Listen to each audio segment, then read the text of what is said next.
it seems. So hopefully we'll actually go live under your actual thumbnail versus under my thumbnail, which is cooking healthier Reese's peanut butter cups. And there we are. ICS, we are live on YouTube. Got it. You're streaming. And I'll wait for the go ahead. Mike, are we ready? We're ready. Fantastic. That's producer Mike. Okay, I think let's roll. Here we go. Down, set, hike.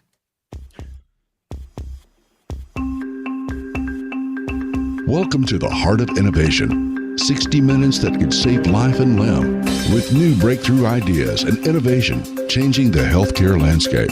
Brought to you by patient advocacy group thewaytomyheart.org in partnership with Abbott. Here are your hosts for the Heart of Innovation, Emmy Award-winning journalist and founder of The Way to My Heart, Kim McNicholas, and interventional cardiologist and founder of the Save My Piggies Health Education Series, Dr. John Phillips.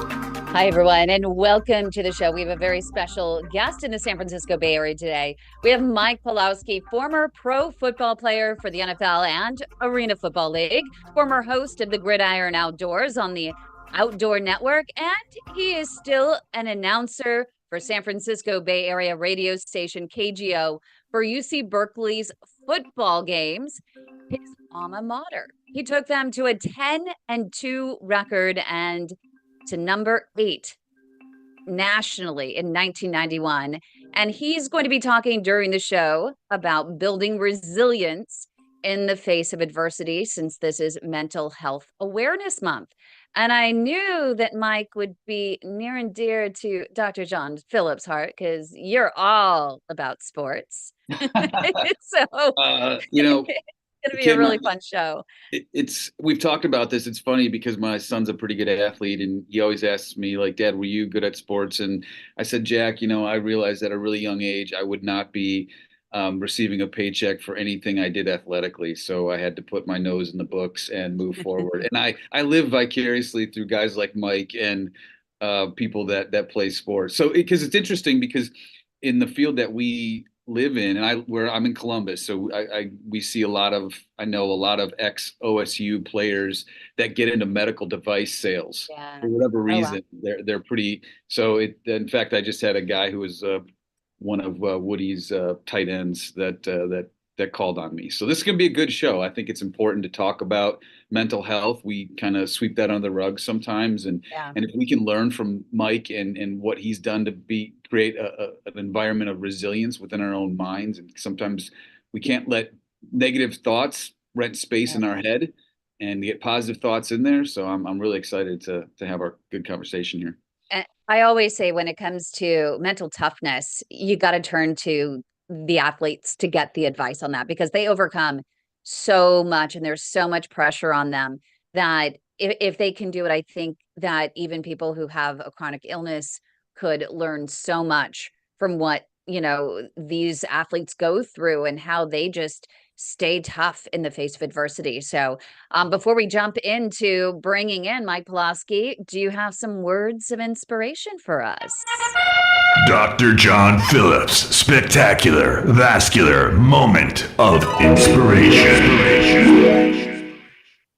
I know it's going to be football related or some sort of. No, actually, it's not, because I wanted to do mental health. What a great opportunity for it. It is, but Mike's going to give us a lot of football, kind of connotations and references. So I'm gonna back off on that.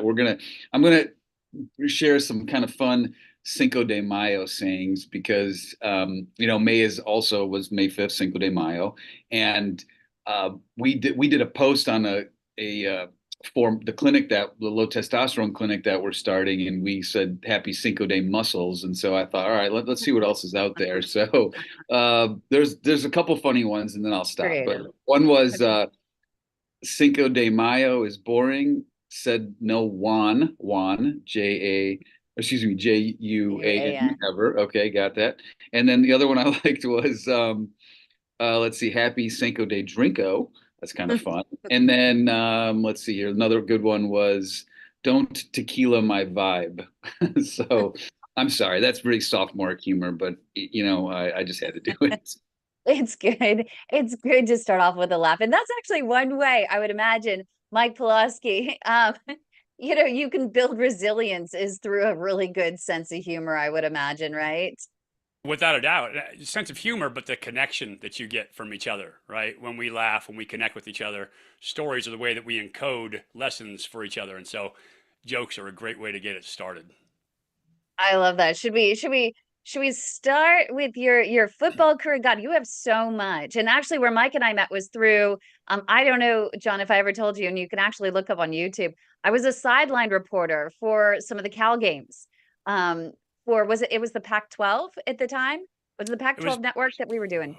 It was Comcast. I think it was Comcast, yeah, or Sports Channel Pacific. It kind of went like we went through the whole gambit of networks along the way. Yep, definitely. So it's kind of fun. It's different, kind of what I'm doing right now. Much different, but I definitely got to know athletes really well, and it helped me to really understand and appreciate the mental toughness that you need to have in order to be able to compete at that level, not only at the collegiate level, but then at the national level as well, with as being a pro, right? For sure. Yeah. And I appreciate you bringing me on. So being part of this mental health month, super important. I actually have family members who have suffered from peripheral artery disease. So I understand where you guys are coming from. And so when you talk about mental toughness, that was one of the things as a quarterback that people, when they would talk about me, I didn't have the talent of a Jared Goff or an Aaron Rodgers, those kind of guys. But the ability to be tough with the team was one of the things that I found early on. The mental toughness going into it was a key to my game. What people, they always see the quarterback on the field, but what they miss is when I was actually a young kid, I grew up with cystic fibrosis. I was born with cystic fibrosis. Oh, no way. And at the time, they did what was called a salt sweat test. And I think they still use this test, but it was inconclusive. And the doctors told my parents at the time, they said, sports might strengthen his lungs. And so my dad, being former 82nd Airborne, right, military guy all the way, my mom being a World War II survivor, they're like, oh, well, if a little's good, let's do a lot. And so they threw me into, they threw me into everything. And I started, with soccer because my mom was German, but swimming, basketball, baseball, every sport you could think of. My parents had me in their track and field, softball, volleyball during school, like everything. And early on, when I was doing that, I was still getting pneumonia every single year. So when I was born into an incubator. But then when I was growing up, every year when it would get, cold and flu season, I would develop pneumonia. And I'd be back inside this oxygen tent, back in the hospital. And back then, that's what they used to do, not realizing that it was a massive spreader of disease. But I would be in there isolated for everybody, being all alone, kind of away and scared inside that tent, inside that oxygen tent. And back then, trying to do the right thing for me, trying to keep me healthy, they kept me separated. And that was really tough as a kid. And so the desire to get out of that tent, the desire to get out and play, the desire to run became part of what was my mental toughness. I was not going to let anything allow me back into that tent. And so every time I would run sprints or play a game, my lungs would hurt. But as they hurt, I would say, I'm going to make this deal. I'm just going to push through one more. And then I'd push through one more. When I did that, I'd get to the end of that one. I'd be like, okay, well, that hurt, but I can push through one more. And I just kept one-moring myself into eventually having a professional football career. But I loved baseball. I loved football. And I told my dad when I was 8 years old that I was going to grow up to be a professional baseball player. And he goes, okay, well, great. If that doesn't work out, what are you going to do? I said, well, I'll just host a fishing show. And so it turned out that I did both, which was great. It's just amazing to me. And I know, Dr. Phillips, like you're also thinking probably along the same lines as I am, how similar that sounds to peripheral artery disease, where walking is the best medicine, where you need to take that one more step. You need to take that one more step and push through that pain, push through that cramping from the lack of blood flow going to your feet and your main arteries so that you can grow new collateral vessels to reroute blood flow. But you need that one more step and that one more step, and you need to grit your teeth and push hard in order to get there. Yeah, I can't wait because we're coming up on a break here in a second, but I can't wait to hear Mike's thoughts on how you kind of like strengthen your mind to generate enough resilience to move forward. Because, the 6 inches between your ears is a very powerful organ, and auto-suggestion, whether it's positive thoughts or negative thoughts, play a role into the development of physical, attributes to some degree. So I think that you're right. I mean, there's a lot of patients that mail it in, but we're mailing it in right now for break, and we'll be back in 2 seconds. So stay with us.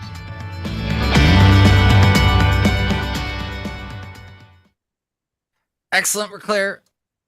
Awesome. I think John wants to take us back in. I'm curious, and I don't know if you can remember some of those moments. Sometimes, some traumatic moments we either block out when, from when we're a kid, or two, you can really remember what it was like being there and how you were able to get through every minute of every day, because it wasn't like back then you had the TVs with all the different, cable channels on there and movies, and, you didn't have your phone with you with Netflix on it.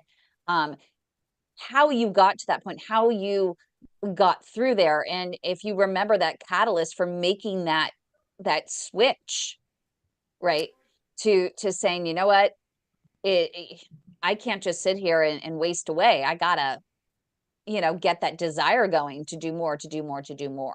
So, you want to bring us back and ask that question, or do you want me to? Oh, I'm happy to. Either way. Let's do it. Go for it. I'll do the next one. Okay, here we go. Welcome back to the Heart of Innovation. For more on today's topic, go to theheartofinnovation.org. That's theheartofinnovation.org. Once again, here's Emmy Award-winning journalist Kim McNicholas and interventional cardiologist Dr. John Phillips.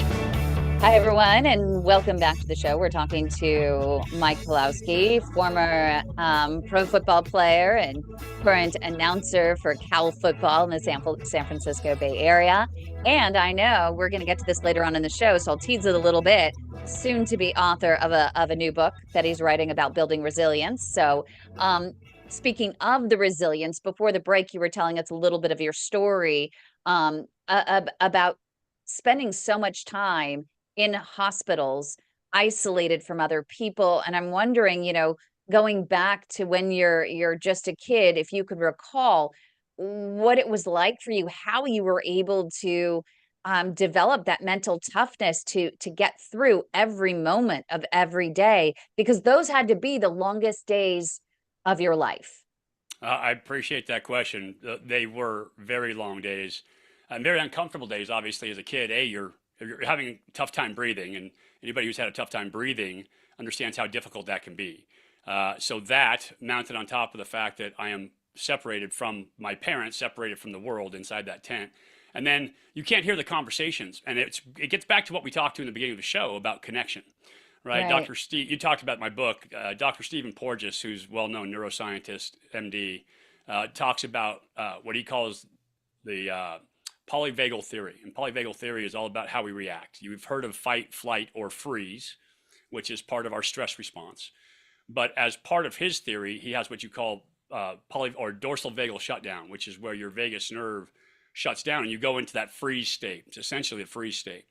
And what they found out, they've done psychological tests and studies since then, is that that's actually our natural state. It's the human body that through fMRI testing, they've seen the brain structures actually respond to instances where you feel out of control and where you feel there's no escape by shutting down. And so when I was a kid and they would put me inside that oxygen tent and I was separated and there was no connection and I felt entirely out of control, you would literally shut down and you would dissociate and you'd feel like you weren't there in that moment.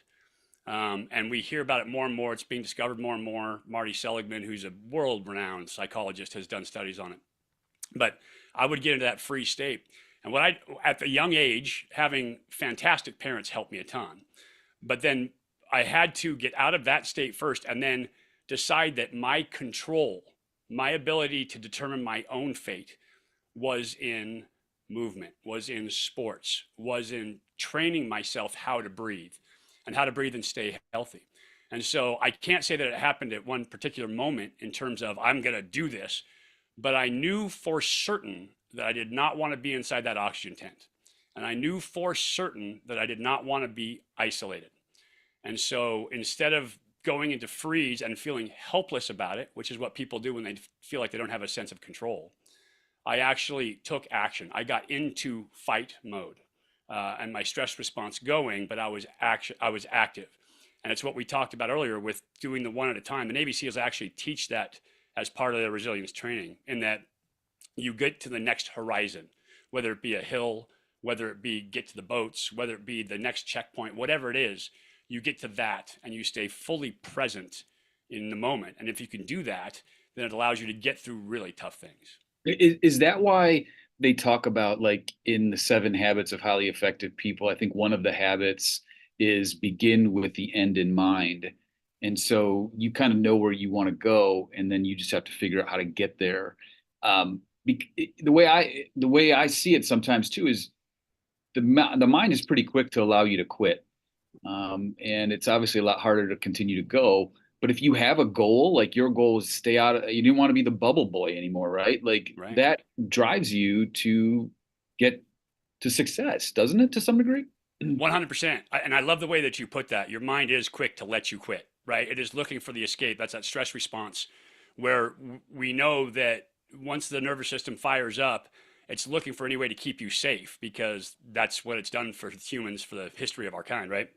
And so it's trying to keep you safe. It's looking for off ramps, and your brain is running scenarios, giving predictions of all these different things where you can step out of harm's way. But if you start with the end in mind, if you have a plan, if you have certainty of what you're doing and why you're doing it, then it allows you to stay on the ride for a lot longer. If you don't know why you're doing it, if you don't have purpose in why you're doing it, if you don't have an understanding of how you're going to get there, then it's a lot easier for your mind to make up scenarios in which you fail. And in those scenarios, it's trying to protect you from. But if you know what the end goal is, if you know what your purpose is, and if you have a plan on how to get to that end purpose, it's a lot easier to stay engaged. Is it? Wow. Sorry, go ahead, Kim. No, I was just going to say, you mentioned the free state and this kind of dissociation, so that's okay. I mean, when you talk to people who freeze, because we see that sometimes during procedures where something goes south and you got to think quick and just kind of go, because this patient could die. But some people just freeze, and that's an extreme. But I guess my question is freezing part of the evolutionary process, and like recognizing that that's okay is a step to saying, all right, that's building resilience. Giving yourself back control in that moment, for sure. And freezing is part. So you think about this, you have a gazelle in the wild who is running away from the lion, but they can't get away. Lion grabs it, gets a hold of it. And so what happens, instead of fight or flight, where this thing would be torn up by a big lion who's got it under control, this thing freezes, it goes limp, because it knows that escape isn't possible. It knows that it can't fight this lion. So there's no way out in fight or flight. And so it goes limp. And then once this lion gets a hold of it, it puts the gazelle down, it turns around to go get its cubs, or it turns around to go do something else. All of a sudden, the nervous system kicks back in, that gazelle takes off. It gives it a second chance, and it hasn't bled out. I just wrote this part of my book when I was up in Canada. I watched a moose freeze in front of a grizzly bear. And I literally watched the grizzly bear start to eat it, standing on its feet. And it reduces blood flow. I mean, you're the doc, you know all this stuff. It reduces blood flow, it reduces heart rate, it reduces blood pressure, it reduces respiration, so that you can survive trauma, so that you can survive injury better. But it was definitely an evolutionary advantage for some athletes to have it. And now we just have so much pressure on us all the time in today's society that we're constantly under this low-level stress. But it used to be you'd get scared, the ASR would kick in, and you'd either run, you'd fight, or you'd freeze, and then predator would go away or danger would go away, and everything would kick back to normal.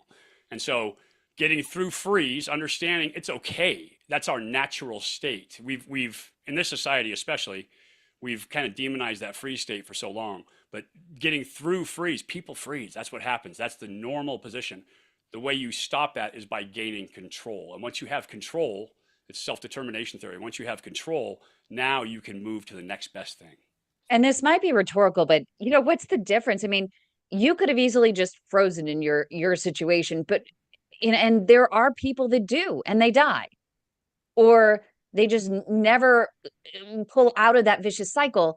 But you did. And what is the difference between those people who can't get out of that freeze versus those that do? I mean, it's not something for you that you were taught. It was very instinctive. And I almost want to go, wait, is there something in the DNA and the genetics? Well, so no, I mean, I think genetically there is a certain level of resilience built into different people, but it's two things really. It's your ability to see control in a situation. We freeze when we are out of control. We freeze when we feel like there's no escape. But if you feel like you have control in a situation, if you feel like you can change the paradigm that you're within, then it allows you to get out of it or to prevent from going into it. And then the second one is, and this is Dr. Porges' theory in polyvagal theory, he talks about safety and connection. And so having people in your life, I was incredibly fortunate to have my mother and father who were amazing people who were there for me all the time. And mom was the overprotective mama bear, German, just tough as can be. Dad was the former, paratrooper who was just wonderful, funny as can be, quick with a joke. He was coach of all my sports. And so I had those people that were there that I could connect with and I could feel safe in that moment. And once you feel that safety, once you feel that connection, then you once again have control. You get out of freeze and back into fight or flight or back to safety. And once you're in safety, now you can make good decisions. But it's hard when you're in the middle of a stress response to make good decisions because as Doc pointed out, your mind is looking for the off-ramp. If you are under stress, it just wants to get away. It feels bad. And so finding that safety is a great way to start in terms of growth. And how do you do that? What is that first step to finding that safety? What can go through your mind or someone else's mind to get them started in that process? Well, so there's a couple. Human connection is key. So if you have a doctor, if you have nurses, you have people in your family that you can connect with, then that's a great place to start. But also planning, understanding that you are preparing for something. You are finding the reason in there. Your mind is always looking for the kind of output to reward ratio. And when you get to the wrong place, when you're upside down, when it's all output, no reward, when it's all pain, no comfort, then your mind can get upside down in that. But if you can start to plan, if you can start to see the places where you can improve your situation, that gives you control again. Well, coming up right here on the Heart of Innovation, we are going to have more with Mike Pawlawski, and we're going to hear more about his book coming up next. So stay with us.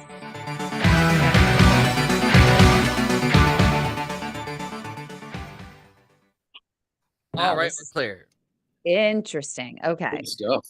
I've got like 12 questions. Okay. I hope I'm taking to the right place that you want to go. This is our conversations are just so organic and they flow that and then Mike and Kim do all the editing and they usually end up pretty well.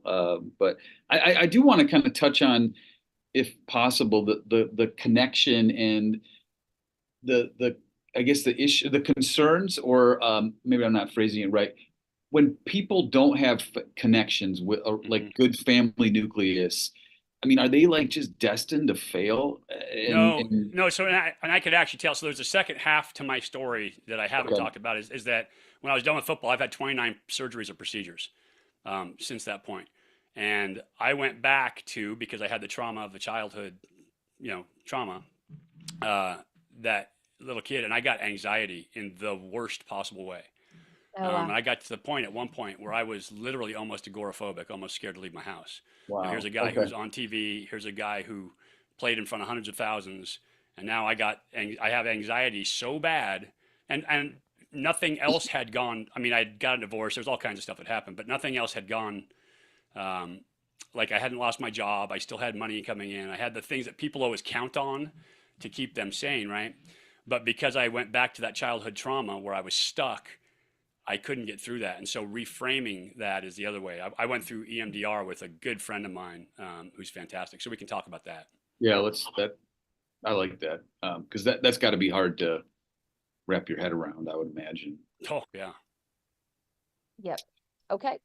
Okay, here we go. Welcome back to the Heart of Innovation. For more on today's topic, go to theheartofinnovation.org. That's theheartofinnovation.org. Once again, here's Emmy Award-winning journalist Kim McNicholas and interventional cardiologist Dr. John Phillips. Welcome back, everybody. Thanks for joining us. We're continuing our conversation with former professional athlete and now resilience coach, fisherman, football coach, I think, too. I mean, the jack of all trades, Mike Pawlawski. So, Mike, during the break, you had, I think, shared something with us about resilience and then what sounds like some regression back to a state where you felt unsafe, I guess. Can you share that story with the audience? Because I think it's really profound. Sure. There's when somebody experiences trauma, right? And most of us experience some sort of trauma in our life. It just depends on how deep, how long, how much it affects you. But when you experience that, your nervous system needs a way to, what I call, close the loop. It needs to finish that story. Well, I had experienced that childhood trauma every single year of having pneumonia, of being scared for my life. Matter of fact, on 3 separate occasions, the doctors literally told my parents, if he makes it through the night, he'll probably be okay. And so I experienced that trauma firsthand. I can remember sitting in front of the couch watching Wonder Woman, and as she's, this lava is coming down the walls because she got trapped again somehow, right? I'm sitting there in my chair and I'm feeling like I can't breathe. I can't breathe. And my parents recognized that I was turning that wonderful shade of blue that you get when you get to be hypoxic. And they grabbed me and rushed me to the hospital. I told them that night, they're like, if he makes it through the night, he'll probably be okay. And that's when my parents decided we're doing something about this. So I was fortunate to have great parents. But fast forward, all of that training, all of the adaptation I made as a former cystic fibrosis sufferer, a pneumonia sufferer, working out, playing football, playing sports, playing baseball. I got to play professional sports, and I got to play it at a really high level for 11 years, right? I became the Pac-10 Offensive Player of the Year at Cal. Our team went 10-2. We had a ton of success with a bunch of really tough guys, and it was great and great coaches. I go on to play in the NFL. I get cut a couple times. I play in the Canadian League. I get cut a couple times. And I go on to the Arena League, which brought America Kurt Warner. And I went on to win a world championship in the Arena League, be the highest rated passer in that league of all time. And so it was great. Life was good. I'm on TV, I'm broadcasting. Well, football catches up with you. It just has a way if you play for a long time. And so eventually I have 29 surgeries or procedures, full knee replacement. I've got 4 replacement discs in my neck. I've had 3 shoulders done. And so I've had just surgery after surgery. And I'll say this now, I wouldn't change a thing. I would play football all over again. I'd take it back. I'd change 3 hits. But I would play all over again.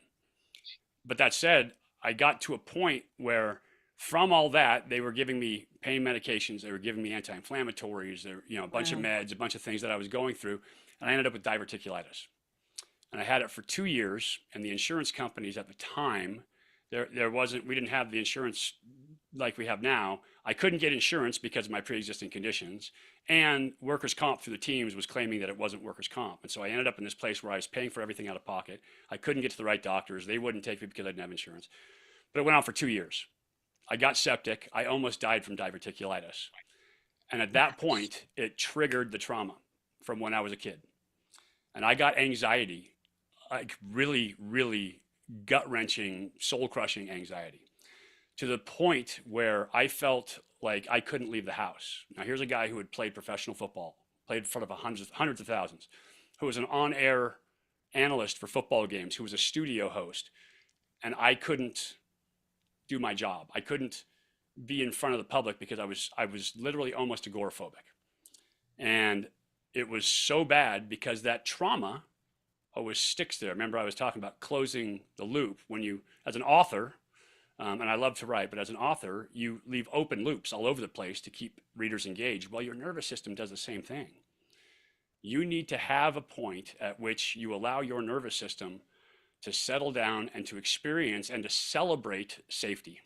If you think about it back in the old days, if you're getting chased by a cougar back to camp and you feel threat, you feel under threat for your life, you yell, the camp helps you out, you kill the cougar, everybody celebrates, they eat the cougar, they have a ceremony of the cougar, they bury the cougar.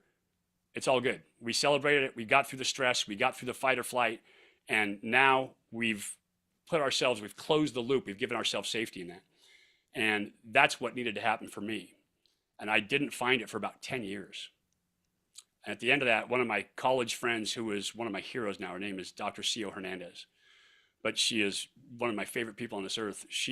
I called her up and I'm like, you got to fix me. I'm broken. Like, there's something seriously wrong. And she brought me in for an EMDR session. And EMDR uses lateral eye movement to downregulate or to disengage the amygdala, which is what starts your fight, flight, or freeze response. And so she takes me through EMDR, and at the end of the EMDR, she helps me refocus and kind of reinterpret my childhood trauma of being sick as a kid. Call it reframing. And when I did that, all of a sudden, I recognized literally in the moment, anxiety gone. Cleared it out. Wow. And I recognized in that moment, this is all your nervous system. Like, this is what drove me to want to write this book to help people. This is what makes me want to help athletes. I had always been about mindset. I had always been about figuring out how to get the most from your mind. But seeing this in the nervous system and watching it downregulate from anxiety to literally where I now had joy. I was in her office. I was laughing about what was going on. That I recognized on the spot, it's just like anything else. Once you find the key to it, you can use that key to help yourself out. And so the nervous system is in control of so much of what we do. We don't even recognize it from day to day. But that moment, getting rid of the anxiety like that, Dr. Cio helped me out like that, just made me want to help so many more people. So, Mike, is it fair to say then that you have to take time to celebrate the highs? Because I think a lot of times we're taught to be like, well, a triumph and a disaster are imposters. There's a quote from a poem that I love called "If" by Rudyard Kipling, and basically it's in your head that you have a triumph and it's in your head you have a disaster. But are you suggesting that we actually need to kind of take time and say, hey, you killed the cougar, you're alive, this is good, and okay, something bad happened, this is bad? I mean, is that kind of how you work your way through this process? Yeah, 100%. And you can take that quote kind of two ways, in that everything in our lives is perception. What we're doing right here, right now, we are all seeing a different story. We're all seeing it together, but it's going to frame for us in our own heads differently, right? And we're going to affect it all differently. And so you need to celebrate for sure your victories. You need to have the time to allow your nervous system, excuse me, to celebrate those victories, because those create the motivation for you to keep going, for you to attain the next thing. But at the same time, sorry, go ahead, Kim. No, because it's for triggers. So I'm thinking that, and what keeps you in that downward spiral is that you keep reliving and reliving and reliving that story. And when I talk to our folks that we support in with the Global PAD Association, so many, and I know that they're listening, they will agree, they keep reliving the horror every single day, and they have constant reminders of the horror and the pain every single day. And instead, you have to stop for a moment and make that conscious shift to say, wait a minute, I just took one step more. Let's celebrate that. Let's close that loop. 100%. And it's having equity for yourself in two places, right? One, equity, like in I own it. Okay, this is where I'm at. You have to own it. You can't avoid everything. But two, equity, you have to be fair with yourself too. You have to allow that, yeah, this sucks. Like we can't lie to ourselves and say, this doesn't suck. No, it sucks. But how do I close the loop on this story? How do I get my nervous system through this? Because what you're talking about is rumination. People will get into it and they'll ruminate about it and they'll chase this down the rabbit hole, and they keep themselves trapped in that loop, because what the brain is trying to do is imprint on you the lesson of what's going on. You have survived whatever you've survived, And so the brain doesn't know the difference between surviving, happy, surviving, or it does. The nervous system, your vagus nerve doesn't know the difference between surviving happy and surviving, just surviving. And so it's saying, well, you stayed away from it, so now let's keep it here. But you have to recognize, okay, this is where we're at. This is where we could be. And then we have to reframe where you are. Because as long as you stay stuck in that moment, that's traumatizing. But so how do you, and we've got less than a minute to go, and I think maybe this will be the tease, but my question. I think it's a good tease. It's a good tease, right? And Kim has taught me so much about hosting. Yes. So I'm gonna do my best here. But how do you gain that control?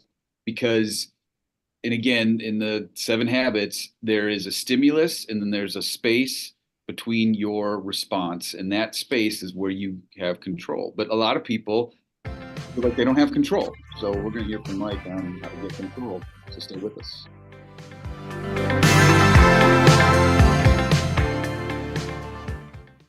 Clear. I love it.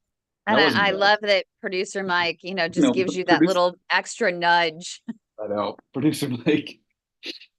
This is such an interesting conversation, though. I could go on forever. So I know, seriously.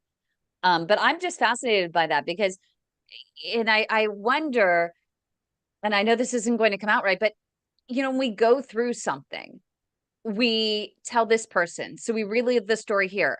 And we don't tell about the victory, right? We relive the story. We relive the horror. I'm sure how many times, and I have a feeling the cougar story was a real story. There's a bear story, but the cougar story was not a real story. It was not. No. The bear story, okay. It just sounded so real with what, so much of your hunting experiences. So I just kind of assumed. Yeah, well, I had told the moose story today too. So yeah. Did the moose live? No, I don't know. I saw it pass out or I saw it fall over. So it could have been, vasovagal shutdown, or it could have been just loss of blood. Yeah. But I literally just saw it fall over and the grizzly wasn't going anywhere. So I imagine it did not live. Grizzly's like, nope, you didn't feel me. I'm going at it. And I told my camera guy about it because they had flown out. So I was the only one there. And then my camera guys flew back and I showed them on the scope. I'm like, Grizz on a moose. And they're like, ooh, should we go fish? I'm like, he's going to be busy. I think we're fine. Yeah. That's outdoor life. But I'm wondering, just in terms of, when people are reliving and you share the story, just like, for example, with my dad, where he's in the car and something happens and someone cuts him off. Well, then it's the horror all day long. I hear him telling different people that, the horror of how horrible drivers are. And I'm like, Dad, you're just going to attract more miserableness on the road if you keep sharing that story over and over again. Right. The victory is you made it, you're alive, you got home safe. Let's just there.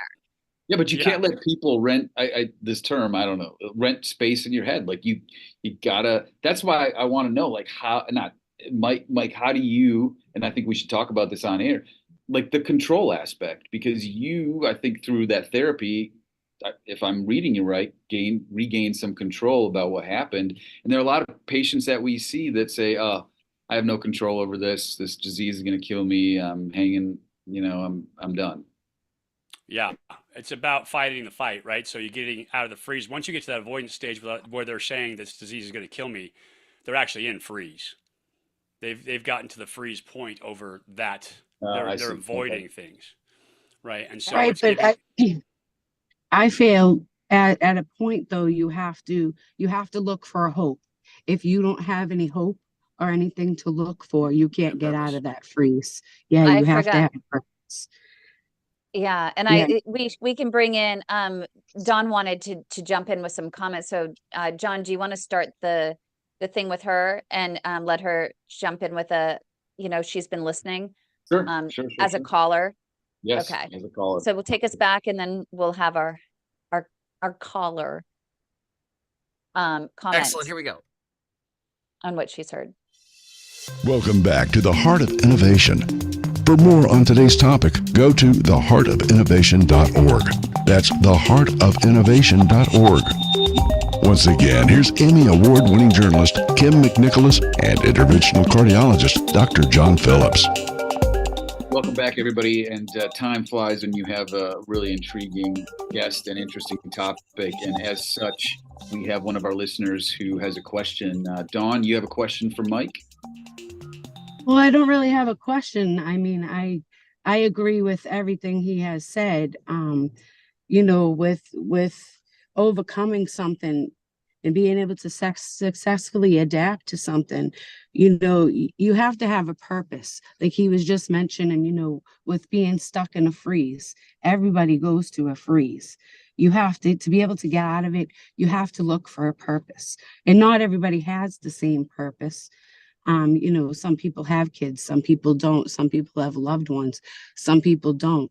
But you have to find that purpose because you have to look at the reasons, like they said, like you're here and breathing. Like things could have been worse, whatever situation. Everybody's what we call like a demon is different. And how you overcome it is we all have to overcome it the same way. We all have to find a meaning, a purpose, because without a meaning, a purpose, you're stuck in that rut. And it doesn't come overnight. It takes its time. It takes like that mental, it takes you accepting what's going on. It takes it's a mental game. So like everything that he has said so far is true.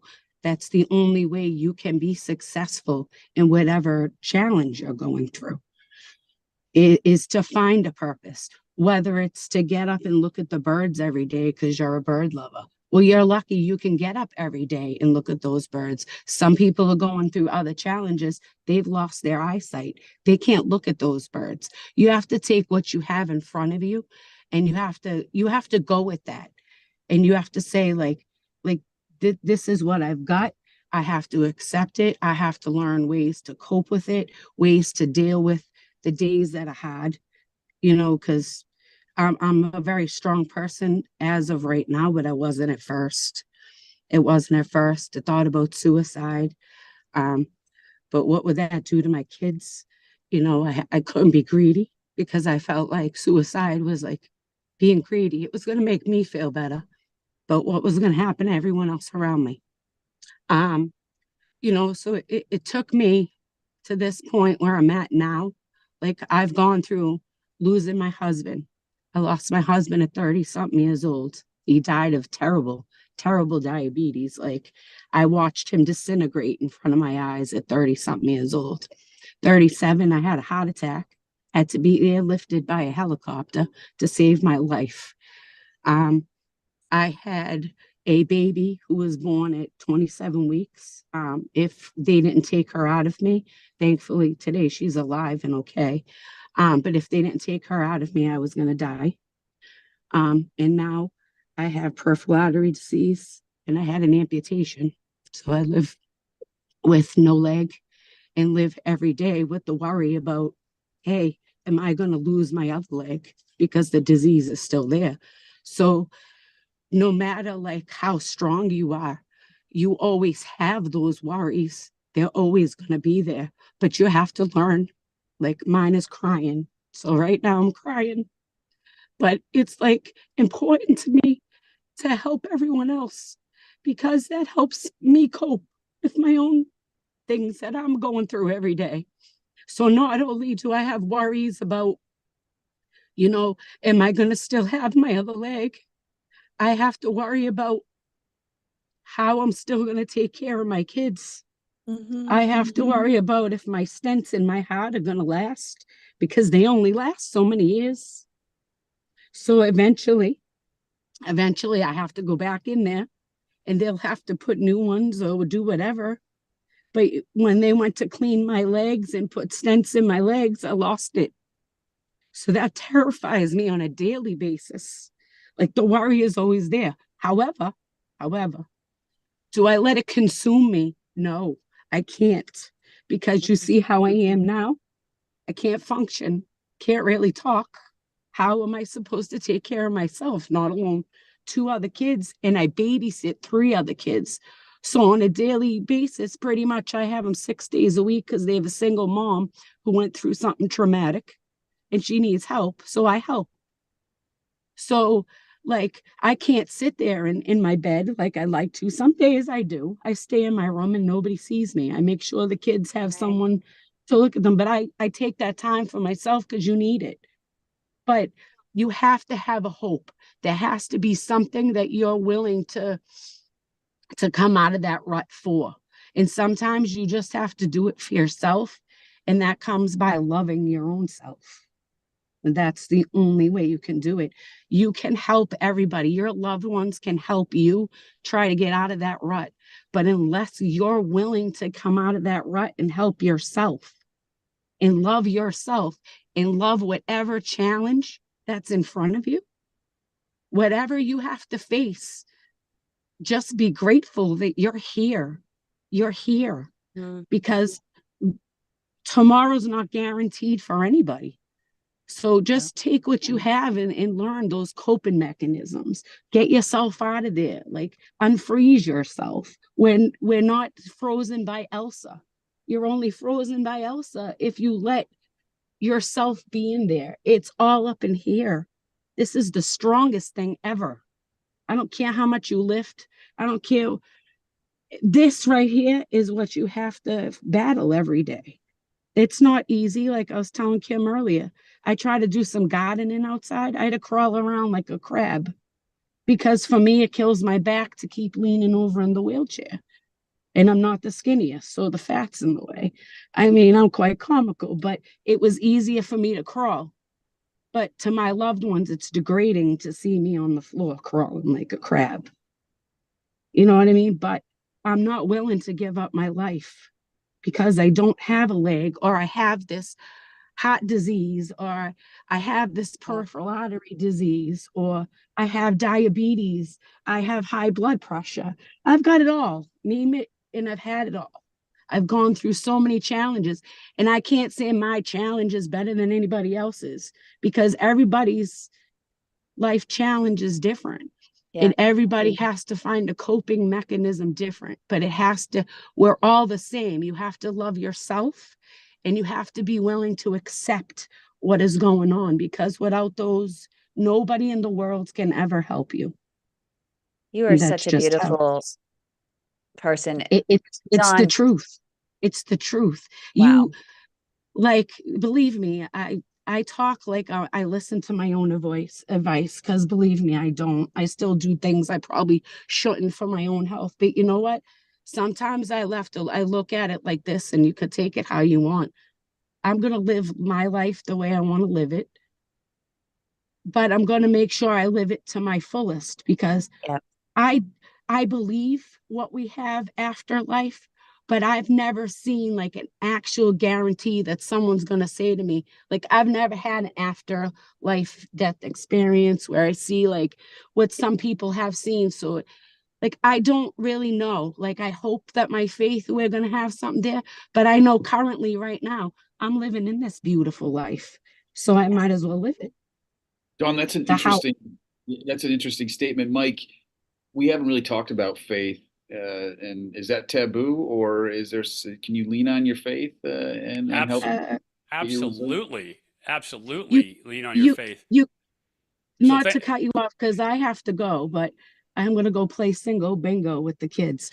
So with the faith things, the faith is, yes, you believe, but it is very questioned. It's very questioned.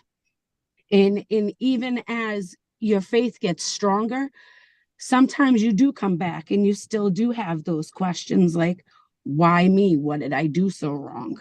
Like, even after 2.5 years, on my most frustrating day, I might look up above and be like, why me? You know what I mean? What did I do so bad in life to end up in this predicament? But even that gets you back into the frozenness again. Yeah. You know, it's all about acceptance. But thank you, everybody. I gotta go. Thank you so much, Dawn, for your everybody. I hope that could help somebody. Yes, at definitely. least. Yeah, thanks, Dawn. All right. Super powerful story, Dawn. Thank you. It's the truth, and I live it every day. I hope it inspires someone. So faith, Mike. Because where do we that's my purpose. How do you feel about it? Well, so faith is incredibly powerful. If you look at the stats that are out there, people that have strong faith tend to, on average, be happier, and because there's belief. There's two I'm talking about a lot of theories here today, but Kurt Lewin, who is the father of cognitive psychology back in the 1930s, came up with what he calls approach and avoidance theory.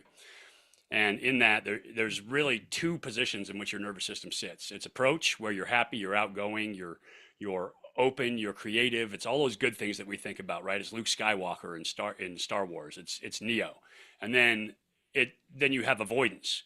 And avoidance is that stress response phase where we're held back, we're scared, we don't want to do things, we feel closed in, we feel helpless and no control. And so it's those two positions. Faith, if you have faith, and if you practice faith, and if you're a strong believer, it puts you in that approach phase because you have a reason, you have hope, which is exactly what Dawn was talking about. And she hit on a couple of great topics. I was trying to write them down as she was going there. But the first thing is name it, right? Name what you're feeling. Once you name what you're feeling, you take the power away from that emotion to continue to spiral, to continue to ruminate. And so naming that first, understanding what it is, understanding that it's your nervous system, understanding that that's what puts you in that position is a huge piece of it. Secondly, having purpose is so key. Speaking of faith, that is your purpose. If you are a faithful person, then your purpose is to serve your God, is to serve your faith, and within that, to serve other people, which creates connection. And so that's a big piece for you as well to motivate you going forward. And then gratitude. Gratitude takes you out of that avoidance phase. It takes you out of that phase where you don't want to talk to the world, where you're shut in, where you're letting the stress response get to you, and puts you into a point where you're open to the world, where you have hope, you have purpose, you have all those things. And so having gratitude, and you can do that through journaling, you can do it through the spoken word, you can do it through faith. There's a million ways to express your gratitude. But the more you express it, the more you repeat something, the more it becomes your reality. And so that's to kind of get back to both questions where we started. That's a great way to get out of that point where you feel helpless, where you feel frozen, and into a place where you can now move, where you feel grateful for an opportunity and to have hope moving forward. And full circle it's getting that control that John was mentioning before we went to break.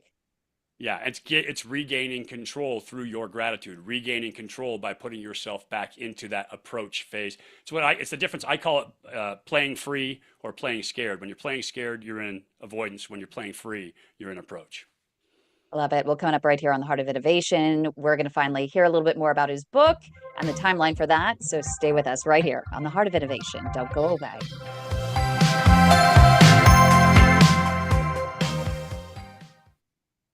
Claire. Wow, nice way to tie that back in, my friend. Yeah. Good Like job. I've done this before or something. I know. God, it's as if you've been on air a couple times.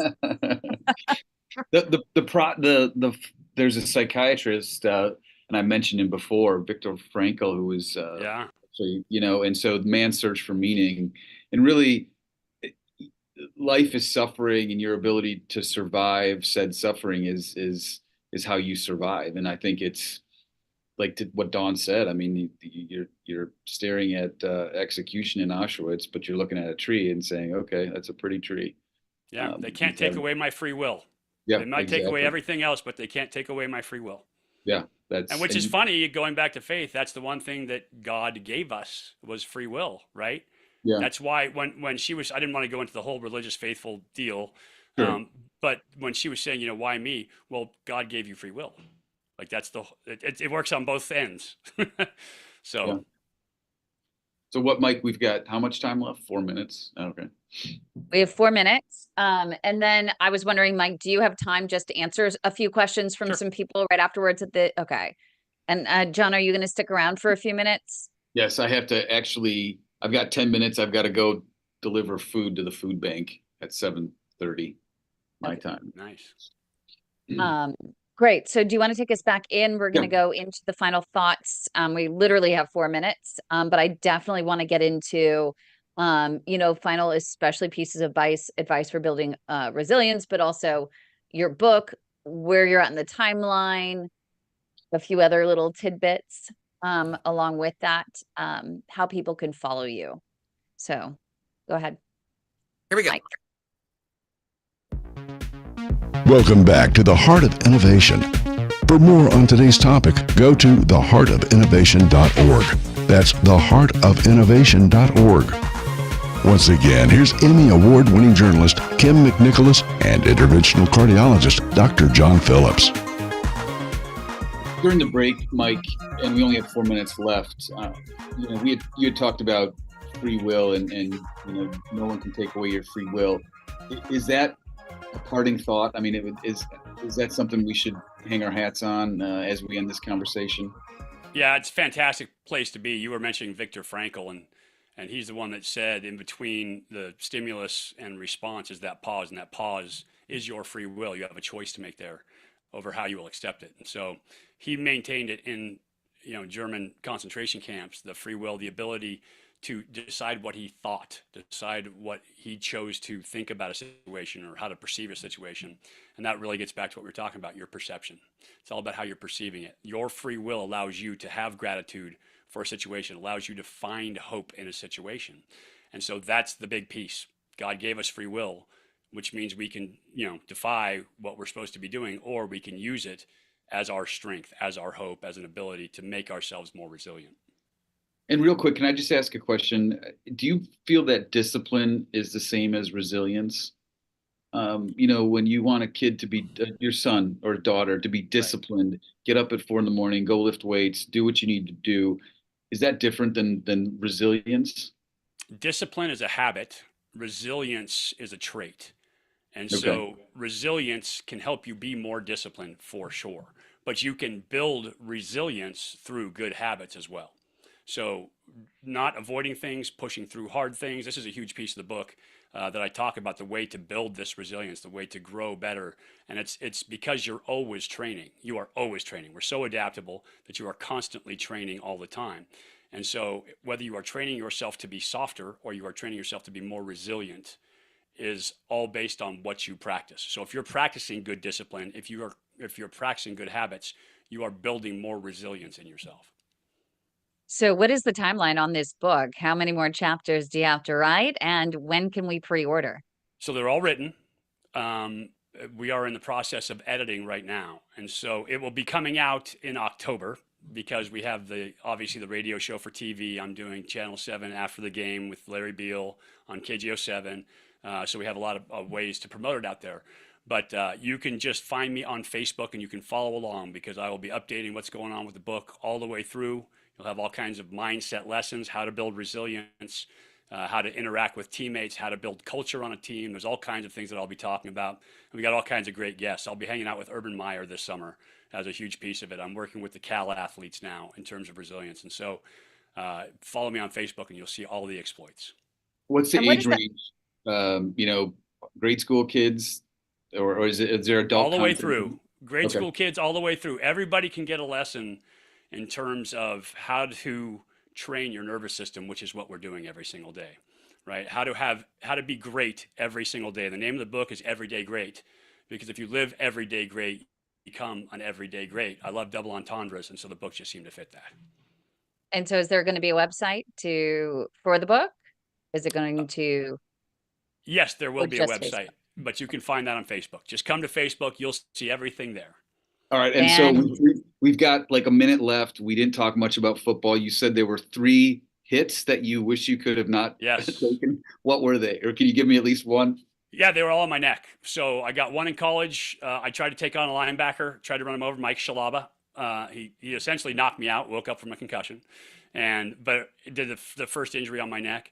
Playing in the Arena League, I did the second one, same idea, tried to run over a linebacker, Rondé Gadsden, who ended up playing in the NFL for 10 years later. And so that one also hurt my neck, but then the final one in the XFL, I got thrown head first into a pile and I broke my neck at the occiput C1. And so that one is the one that caused the majority of the damage. And that was where the problem was. Wow, the 9 lives of Mike Pawlawski. Everyday great. I love it. If you have any questions and you can't have trouble finding Mike, you can go ahead and go to padhealth.org and just fill out any form and contact us and I'll put you in touch. Thank you so much, Mike Pawlawski. We appreciate you. We'll be definitely picking up your book and having you back on in October. Thanks, Awesome. everyone, Thank for joining us. You've been listening to The Heart of Innovation with Emmy Award-winning journalist Kim McNicholas and interventional cardiologist Dr. John Phillips. Our mission is to help patients live a better quality of life through comprehensive education, real-time support, and high-touch advocacy. In partnership with thewaytomyheart.org and Abbott. Our purpose is to reduce the 1.5 million heart attacks and strokes and nearly 200,000 amputations annually. For more information regarding topics you've heard discussed on today's program, go to theheartofinnovation.org. That's theheartofinnovation.org. The Heart of Innovation is for educational and informational purposes only, and advice and views shared are not a substitute for medical advice from your own supervising physician. Do not act on any information provided in this show without the explicit consent from your own healthcare team. If you think you are having a medical emergency, call your local emergency number or go to the nearest hospital or emergency room. Claire. Thanks, Mike. Hi, everyone. Our honoring Mental Health Awareness Month in our after show for the Heart of Innovation. We have Mike Pawlawski here, former professional football player, still analyst on air for the Cal Games, which is amazing. Also coming out with a new book called Everyday Great. You'll have to be looking out for that. Dr. John Phillips is here for a little bit as well. Wanted to jump in. We have quite a few people that have been listening for the past hour to the original show and have some questions. So I want to jump in, and many of the folks here have what's called peripheral artery disease, which is those blocked arteries in mainly the legs. It's a disease more prevalent and deadlier than most cancers and combined. But it's very painful. It can cause serious leg cramps. And 3 in 5 people who have PAD are at risk for a heart attack. So it's very serious. It's a lot for people to contend with. They've been, might have some questions for you on how to build resilience, in the face of a chronic illness. So if anyone wants to jump in, why don't we go ahead and open up the floor? Can I ask a question before I leave? Sure. Mike, why are you taking on linebackers? Are you scrambling, or were you? I was scrambling. Yeah. Well, so the first 2 I was scrambling, and I thought that I would get the extra yards out of the play. The last one, I had thrown an interception. I had a ball snapped way down to my left, and I knew the guy was going to be open because I pre-read it, and I came up and tried to make the throw, but a safety saw it coming. I moved him actually as I went to get the ball. He made a pick. It's when we were playing at Pac Bell, which is now Oracle, but when we were playing over there, and the tide was in, so the grass was slippery, and so I went to cut, and I fell down. As I was getting up, my center got blocked into my back, and he pushed me head first into the pile. So I have 2 questions actually while Dr. John is here. One is going to be taking on, his dealings in sports with his kids, and the advice that you would have for him to help his kids build that resilience on the court, on the diamond, on the field, whatever it might be. And then secondarily, and you can take these both separate, is how does he talk to his patients about building resilience to walk and push through the pain as you did with your lungs when you were a kid? So both. I have the not easy answer, but the answer for both of those is to take each rep individually, to be able to build the focus for that moment, especially for young athletes. Building the focus for that moment, you get the most out of that moment. It's the Viktor Frankl quote we were talking about off the air, is in between any stimulus and response is a pause.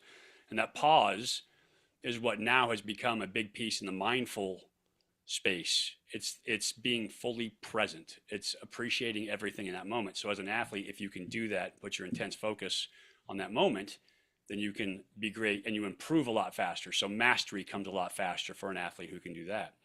The same thing can be said for patients who are suffering pain from PAD, or when I was suffering pain, and that if you can be present in that moment, what we tend to do is throw everything. Our mind wants to create this big space in which everything makes sense all at once. And so it takes shortcuts and it creates these scenarios, which may or may not be true.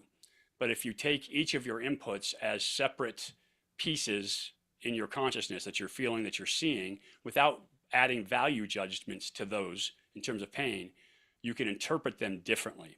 And you can find the space to have gratitude for what you do have. You can find space to see that the pain perhaps is not as bad as your nervous system is telling you it is. Maybe it is as bad, but there's also a bright side of that, the fact that you are trying to recover, you're trying to improve, you're trying to get better, and growth is part of the human experience. I love that. John, any feedback, based on what you heard? No, I mean, You're going to take the advice? Oh, well, yeah. I mean, I think that's really important. I mean, I saw a patient the other day, and I said, "How's it go?" And he said, "Okay, at least I'm above room temperature." And so I thought, well, that's an interesting way to think about it, but true. I mean, I think it's really important to find something positive in everything, because I really believe that when you start this auto suggestion, which is in a lot of books that I read, what you plant in your head in the subconscious really manifests physically. And so if you can try to live in that moment and be present in a positive way, life is easier. I think it takes the same amount of energy to be negative as it does to be positive. You just have to choose. But the positive actually helps you develop energy, where the negative just drains energy from you. So you're exactly right. I agree with that 100%. The negative takes it out of you, it puts your nervous system in that avoidance stage, and it creates problems for you. And the steps towards getting there too, right? Are all the things that you hear about. It's the journaling. It's having gratitude, sessions with yourself, meditations, gratitude meditations. I meditate every single morning. I get up and I meditate first thing to create that mindfulness, to create that space so I can handle things as they come. And it's life-changing to be able to do that. And so I think for patients, meditation, if you've gone down the route of medicines and all of that, to help with pain, to help with the right mindset, meditation is a huge piece for you. And you can actually go online to YouTube. I grab online meditations both in the evening as I'm laying there in bed, and then when I wake up, conversely, while I'm laying there in bed, I go on YouTube and I just look to see. I trust the universe in a sense to bring me that video, because I've been looking for meditations and prayers for so long, that it automatically comes up with a new one for me almost every time I just go to check. So I just listen to those for those 15, 20 minutes before I go to bed or wake up. And it really helps if you have something that's guided, if you're very new to this. Marcia has a comment and or question. Go ahead, Marcia, unmute. Yes, good evening. Mike, what a fascinating story. I can't wait to get a hold of your book. Thanks, Marcia. I have some thoughts. I heard that you had cystic fibrosis growing up, and I drew so many corollaries with your story, but on a completely different life experience, talking about resilience, because I was a 24/7 dementia care partner for 7 years. And so there's a phrase I coined during that time that was called an Energizer Bunny zombie, because you just keep going and going and going. And now that I'm past the dementia caregiving, it took me several years to break out of the zombie mode and come back to life. And resilience to me is kind of almost like this on-off switch, or breathing. The pause is so important. Breathing, if we can stop when we're in the middle of a stress or a moment of anxiety, just stop and breathe a minute and reconnect with that breath, because our breath is what is circulating our blood to our legs, to all of our limbs. And it really brings me to a place of mindfulness. And we get so busy in life running around being Energizer bunnies that we forget to stop and smell the roses sometimes. And it's a reward loop circle. Like, I have little habits that I do that help me keep on my path. Like, in the morning, I wake up and the first thing I say is, thank you. What's on my plate for today? Show me. And then I go and make my coffee. And while my coffee is brewing, I take that little moment to say, oh, I'm going to have a reward in a few minutes. But while I'm waiting for my coffee, that first sip of the morning, I can go do some Qigong. I can do some Tai Chi. I can move my body. I I can sit prayerfully and say thank you and appreciate the small good things in life. So I see so many correlations, even though I came from a different angle on this, that I can't wait to get a hold of your book. I appreciate it. Thank you, Marcia. Yeah, and actually the things that you're talking about are all ways to regulate your nervous system as well. So prayer, mindfulness, the breath, of all the things in our autonomic nervous system, our breath is the only thing that we can actually control.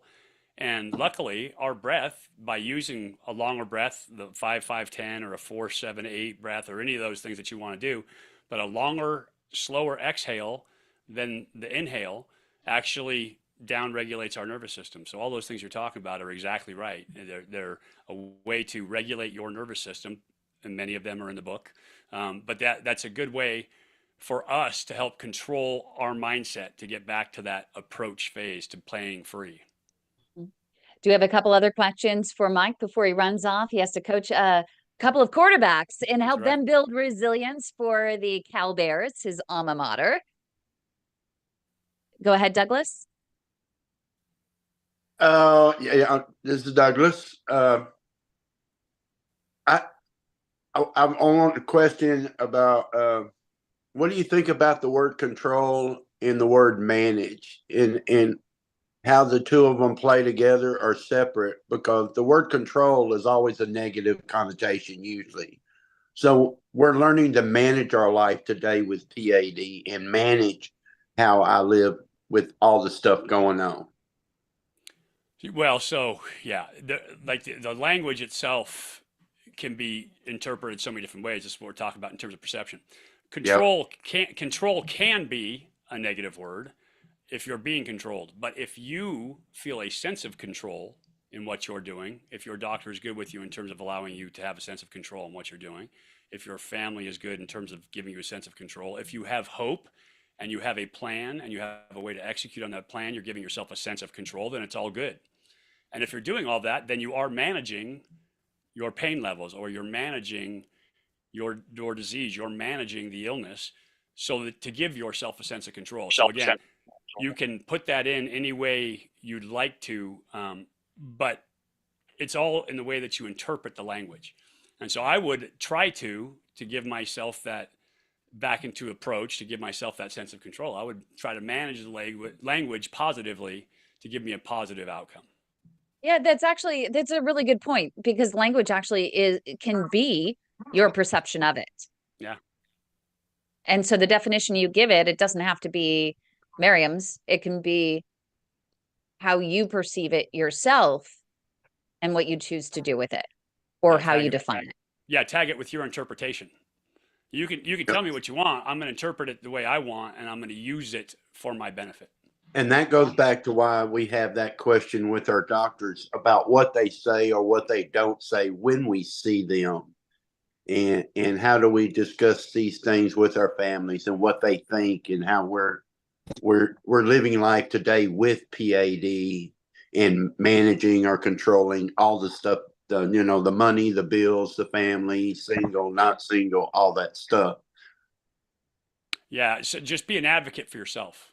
That's the big key. Be an advocate for yourself, because you know what you feel. The one thing that I noticed, especially with the anxiety, but for all my illnesses, was that I was the only person who knew what I felt like on the inside. And so you need to be an advocate for yourself, and that gives you a sense of control. It's really interesting that you talk about that anxiety, because I hear that a lot with so many people, and we're going to get into this discussion further, after you leave to go coach the quarterbacks. But there's so much anxiety when it comes to any sort of issue, because you have anxiety when you think there's something wrong at home. Then you find you have to wait weeks sometimes to get an appointment. Then you find out you might have something. They send you for a test. Then you have anxiety waiting for this test. It might be days, it might be weeks later, it might be even a couple months later. And for some, in some other countries, it might even be half a year later in some cases. And so this anxiety builds with the fear of what could be wrong and nothing's being done, for it, right now. And so then even once you have the test, then there's even more anxiety that you're awaiting the results. And sometimes that's I mean, it's this vicious circle, right?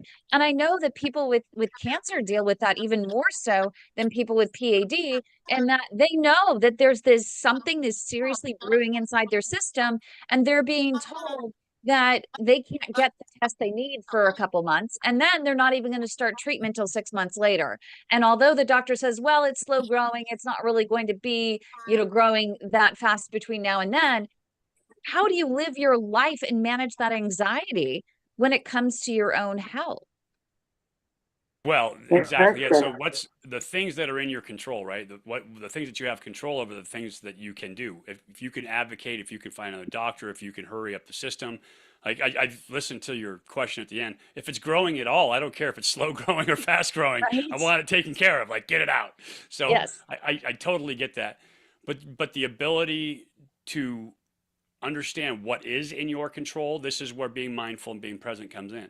What is in my control and what is not in my control. I can't control whether or not I have something, but I can control how I approach it. I can control of how I think about it and how I talk to myself about it.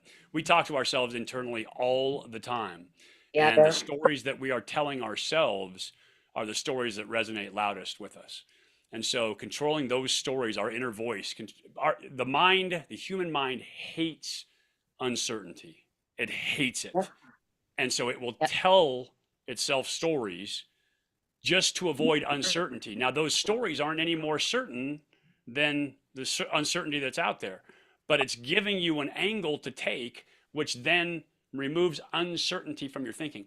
But you don't have to think that way. If you take that beat, if you get out of that, it's called the default mode network in your brain, but it spins on all the possibilities. It's making predictions all the time, and it's telling you stories.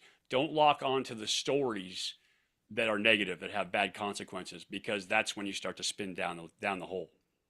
It's interesting because my science teacher once said that it takes more muscles to frown than it does to smile. And yet, in these situations, when you have a chronic, you end up, frowning. It takes more energy to end up with all of these stories, the negative thoughts, but there becomes a point where they become a habit. Yeah. And then it becomes easier, even though you might be using more muscle, more brain power, more more of your nervous system to go in this direction. It's how do you is it just a simple, like for some people with smoking, is it just a conscious choice in that moment to cut it off? Or is it, a slow process of turning things around and just slowly starting to make a conscious choice? Here's one better feeling thought. Here's one better feeling thought. Oh, maybe here's another. Yeah, you start to form the habit of thinking positively. You can speed that up by journaling, by having affirmations, doing things with yourself where you are actively practicing it, hearing yourself speak it out loud. Huge piece of counseling and therapy is literally just hearing yourself talk about something and recognizing the ridiculousness of some of the things that we think on the inside of our head. Dr. Amen, who's a world famous psychiatrist, calls them ants, automatic negative thoughts, right? And so we all think them, we all have them. It doesn't make us crazy. And like I've got great stories from the locker room about guys saying stuff. You're like, what was that? Like, where did that come from? There's no way. But we all have these thoughts. You just don't have to go with them. And so when you have therapy, a huge piece of it when you're talking to counselors is you just speaking out loud and going, oh, wait, that makes zero sense. Or they point out, they say, does that make any sense? You're like, no, it sounds kind of dumb now that I say it out loud. So we have those thoughts, recognize them, journal, affirmations, speak it out loud, but then don't chase rabbits, right? Because your mind has a negativity bias. It's going to shoot for the negative to keep you safe, right? It's okay if you survive a lion that wasn't going to hurt you anyway, but you survive. That's better than being too aggressive and getting in a tussle with a lion. So it's going to keep you safer more than it's going to allow you to be aggressive with your thoughts, more than it's going to allow you to be out there. And so recognize that, and it's what I was talking about earlier. Speak it, say its name, put a name to it. Once you do, you take away its power and you get yourself back into your forebrain and you start thinking now, and you're not just in that lizard brain and not in that animalistic thinking. It is that moment of if we keep doing the same things, we're going to keep getting the same results. That's exactly it, Right. You And repeat the same behaviors, you get the same results. Yep. Well, on that note, Mike Pawlawski, we really appreciate you being I have here. one more question for him. Of course. All right, Off hit me, off the Doug. thing. So, are we going to win the Super Bowl this year? Who's we? The Yeah, Cowboys. which oh, see, we're in California, Douglas. We have a different we're pulling for Brock Purdy over here. Yeah, the Texas accent. I don't know. Cowboys are having some rough times right now. It's Yes, going to. Yep. It always comes down to defense in the end, right? The Super Bowl this year was a horrible offensive game, and the NFL is a very defensive league right now. Defense has got the advantage. But Cowboys are going to have to make some changes. They're going to have to get better in a few places to win the Super Bowl. They played man horribly last year, and so they're going to have to play better man. They need to build up some resilience. They got tools. About Costco, you want to postpone it to another day, or you want to go today? I love that we have someone that's Sally, go ahead and mute, please. I don't think we're going to get tired. Sally, go ahead and mute, please. Sally. Okay, good. Oh, Thank you. Someone. Hi, Sally. You're Hi. not on mute, so I'm going to go ahead and mute you. Hey, we have a live studio audience here. That's right. It's fantastic. It is. I'm just glad you. nobody has ordered hamburger and french fries. Exactly. Douglas has actually done that live on the radio. He Dr. didn't realize he was Pepper. not. It was great. It worked out in that perfect moment where we were saying what not to do. And it was a health food show. He's in the fast food line ordering it for his nephew. But it just came across as, wait, what? Large Coke and a French fries? Yes, that's what not to do. Yes. Anyway, thank you so much, Mike Pawlawski. We really appreciate it. Those Cowboys, Douglas, they have to build the resilience, right? That's right. I've already given up on them, so. Everyday Great is the book, and Mike Pawlawski, look him up on Facebook, and hopefully he'll have a website very soon. Thank you so much again. Thank you, Kim. Always great to talk to you, and good luck to everybody out there. Thank you. I'm going to continue the conversation with everyone who is here, who has shown up to talk about the issue with building resilience when it comes to peripheral artery disease. That we just don't seem to think that doctors may understand the suffering that does go along with it, and how hard it is to build the resilience that we are all trying, right? You're all trying to build that resilience. You're all trying to live your lives. You're all trying to put on a happy face every day. But we want to understand, what is the reality of PAD? What causes the anxiety? What causes the stress when it comes to peripheral artery disease that you think that doctors need to understand? And so I want to start really quickly with Douglas, because he has brought this up on previous shows, but I think it's a good place to start, that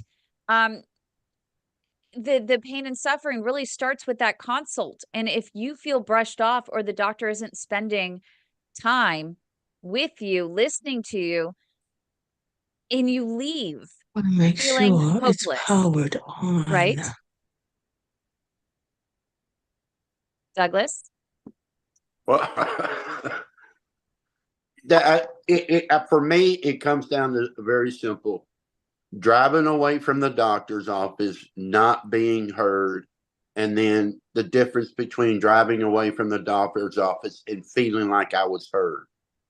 I talked to a friend of mine this week in the group, and I could hear the excitement of the simple fact his doctor pulled his shoes off and touched him and did everything that usually we don't go through sometimes, And I had my appointment today, and I left, and I had both mixed feelings. So there is that moment of anxiousness and stress when we drive away, and I don't feel like all my concerns were heard, and he was either on the phone or I wait in the lobby an hour and a half, and then 15 minutes later, it's like, all right, well, see you later. You're okay. Go home. Right, Alan? Yes, sir. Again, I've been very, very fortunate with doctors. I don't know if it's my personality, the doctors that Kim has picked for me or that I picked for myself. But I had an appointment with a new local doc that does below knee and asked him all the questions, went through everything. He asked me to take my shoe off, check my foot. Just right off the bat, that told me quite a bit. And I felt very at ease and very comfortable. He spent 45 minutes with me just on my PAD. Went through step by step on a CT scan that I had done. So I understood where the problems were, what he's taking care of. He's got me on a 3-month checkup with an ultrasound now. So I think it's just, I have good luck with doctors. I don't know. So how many of you in here can answer that question too? Carol, can you answer that? Have you experienced that back and forth with leaving from your doctor and not being heard or being heard? Or has he said something that you've gone, what the heck was that? And then not being answered? You feel fear, you feel anxiety, you feel stress. Mm-hmm. I have to unmute. Carol. I felt that stress at the beginning of this journey with Kim, just before I met her. So I know what you're talking about. Yeah. You wanted to say something, Carol? There you go. Yes, I've recently had a knee replacement. It was supposed to be October 30th. And one orthopedic that I've been with for 25 years wasn't comfortable with all the other issues I have.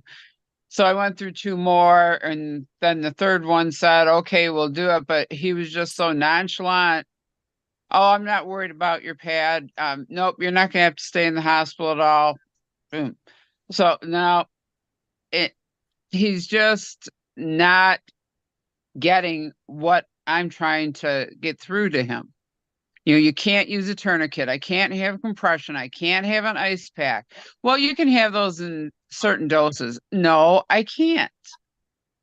So then I actually found a great surgeon, and that man will take, he's just incredible. I developed a complication with the knee replacement with severe swelling on Super Bowl Sunday. He had given me a cell phone number. I sent him a picture of my leg, and he said, can you meet me in the office in an hour? He opened his office on Super Bowl Sunday afternoon to check my leg, so I didn't have to go to the ER. So those are the kind of doctors I look for. If I don't like a doctor the first time around, and I generally won't go back.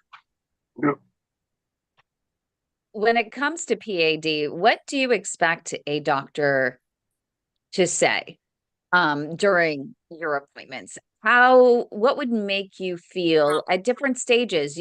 Everybody here is at a different stage. So please weigh in at your stage of the journey. Let us know where you're at in your stage of the journey and what you wish the doctors would say to help you leave with a little bit better feeling, less anxiety. Okay, I just experienced that with this new doc. Him going through not knowing exactly where all the problems were in my leg with this CT scan that I had done that I've been waiting to see the doctor in Chicago, where he went step by step from my heart all the way down. And I know that the problem areas are in my iliac and in my femoral. The lower portion of my leg is doing fantastic.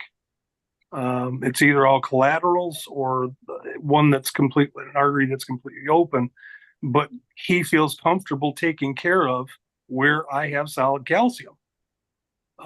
He's able to laser it out. So I know that for a while I'll still have my right leg. And I felt very confident. I felt scared going in, teared up a little bit because that relief just hit. And I knew that I could be taken care of.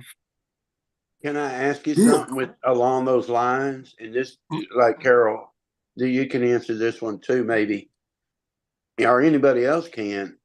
Is it a combination of what he says to you along with him touching you? How about him? I've noticed this too, where he sits in the office. If he's on the other side of the room, there's a distance between us. Mhm. And if he has his phone in his hand, or if he spends the whole time on the computer. Is it eye contact? Can it be a mixture of all of it? Well, I don't think you can fake your feelings, even though they may have been practicing for years. You can tell when a doctor sincerely cares about his patients. Oh yeah. Yeah. And if they don't, I walk away. Well, I do the same thing, Carol. Yep. I've walked away from many. It's interesting you say that. I wish that Deborah was still on. I know she was on earlier. She was one that shared something with me yesterday that a well-known doctor actually said to her that when she went in and said, "You're not sick enough to see me as a vascular surgeon or any of my colleagues." And there was another doctor that commented, because I shared this on LinkedIn, and he said, imagine a doctor, an oncologist, or even any doctor telling patient just diagnosed with stage 1 breast cancer that you're not sick enough to see me as an oncologist. And why is it acceptable in the peripheral artery disease world? Because in the 4.5 years I've been doing this, that's not the first time that I've heard that a patient brushed off. Because I would imagine for every single one of you, I don't care what stage you are in for peripheral artery disease, whether you're on the asymptomatic end or you're on the CLI end, it's a worry every single day about losing your leg, is it not? Yeah. But I wonder if that doctor can imagine what that patient felt like driving away. What went through, like Dr. Phillips said, what went through those 6 inches between here and here? I wonder if he really can. How do they understand that feeling that we have when we drive away, if that's what we're told? You feel dehumanized at that point, that you're not important enough, and you're just a number of a tag on your ear, like cattle to that doctor. Yeah, I don't look at it that way. I look at it as I just walked out of a doctor's office who's there to make the money. They don't care about the person at all. Yeah. Yeah. I feel so fortunate to have found a fabulous doctor right away, thanks to Kim. I can't even imagine continuing with a doctor like that. Mm-mm. Of course, if you don't know any better, I mean, if you think that's the way it works, but I thank God that I've never had that experience and haven't had to doctor shop.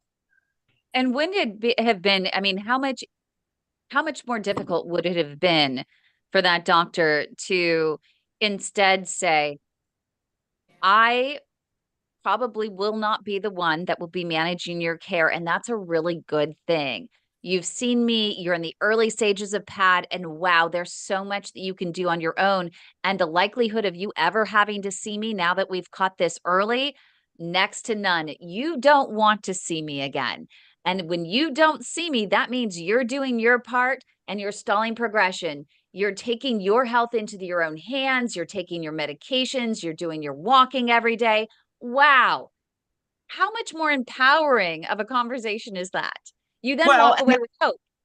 That's basically what Dr. Killaroo said to me, the vascular surgeon. Mm-hmm. Yeah. Yeah. He said, if you don't see me, that's a good thing. Right. You're doing your part.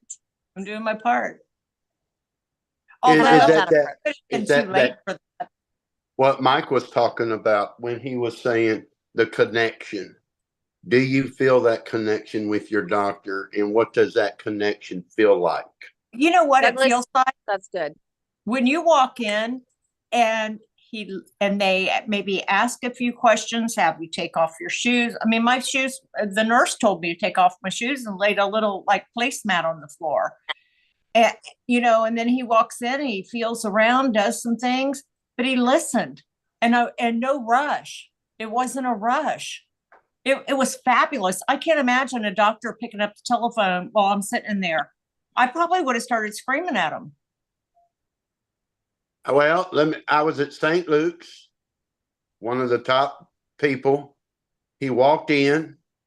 We talked for about 3 minutes. He said, hang on, I need to answer this. He left, stayed gone for 15 minutes, came back, said, well, we'll see you in 2 months.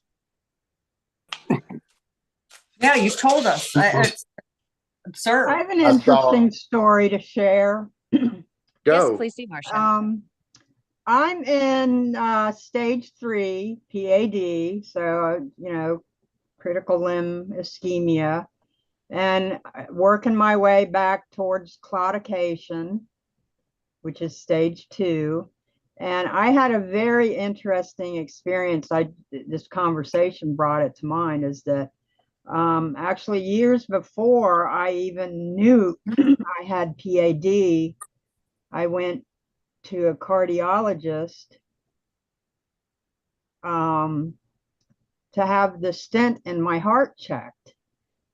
And I mentioned my carotids and having some other blood vessels checked since I had CAD. And he was very nonchalant about it. And, he ordered an exam. And he's like, well, your carotids are only 69% clogged. So we're not going to do anything till they're 75%. He was very lackadaisical about my care, was the vibe that I got from him. Now, the interesting thing is that my present interventional cardiologist, Dr. Arthur Lee, is in the same practice with this other cardiologist. Oh, really? Yes. And the other guy's name is Dr. Caputo. Yo, Italian dude. I thought I'd get along with him because I have a thing for Italians. Anyway, so I thought that was a very interesting thing. And, that was my initial vibe, was kind of like, well, you're kind of like, you don't really care. And so that's when I shifted over to the other interventional cardiologist out of the hospital where I used to work. And we found out about my iliac, and she put a stent in my iliac and told me, now, if you have any further problems, I can't go any lower. You should see my husband. He's a vascular surgeon. And he actually was very good. He was patient. He spent time with me explaining the 4 stages. He went over my blood vessel mapping with me. And he said, hopefully I'll never have to see you again. But then I was in such horrid pain with this open wound on my great right toe. I was like, golly, man, I'll even do a bypass at this point. And listen, I'm a medical person. I know how serious a bypass is. It doesn't have to be in your heart to be serious. And so he put me in for the procedure, and I woke up after the procedure. He's like, nope, no go. We couldn't get access through your femoral. So your options are to live with the pain or have an above knee amputation. So I had 3 different experiences, and I do give credit to my vascular surgeon for, educating me and actually snapping me out of it. And that's when I found Kim, who referred me over to Dr. Arthur Lee. Now, Dr. Arthur Lee is an interesting man too, because he gets the vascular stuff down. He's very, very good at what he does. He does advanced procedures. But he's all about the business of doing the procedure. And sometimes, because I know they're very busy, I understand this as a retired medical person. They don't have a lot of time, and it's kind of a multidisciplinary approach to this. So he will put off visits, follow-up visits to physician assistants or others in his care. And he doesn't really want to talk about your pain. So can I ask found you a another question? doctor. Yeah, go ahead. So I think this goes back to what we're talking about and what we're looking at right now. I feel like is what Dawn was talking about. When we leave our doctors, do we have or do we feel that hope, or do we feel that despair? So, and we've heard so many different scenarios tonight, and how many of us have been through so many different scenarios where you're driving home, you have that hope that I have hope, or you drive home and you feel that despair. Well, because how many of it, raise your hands, how many of you have left a doctor and thought, oh, well, I just give up? We talked about that during the show, didn't we? Kim knows this. Some of y'all heard. I left. I saw a doctor on the 25th floor, and when I left his office, it was like, I'm just going to jump out the window. Like I might as well give up. Wow. So, is that what we're talking about? Where Dawn was saying that, where how many of us need to feel that hope sometimes, and our doctors can be a part of that process, can't they? Yes, they absolutely can. And that's the sign of a good doctor. I mean, we take an oath as medical people, you know, to harm no one, to heal.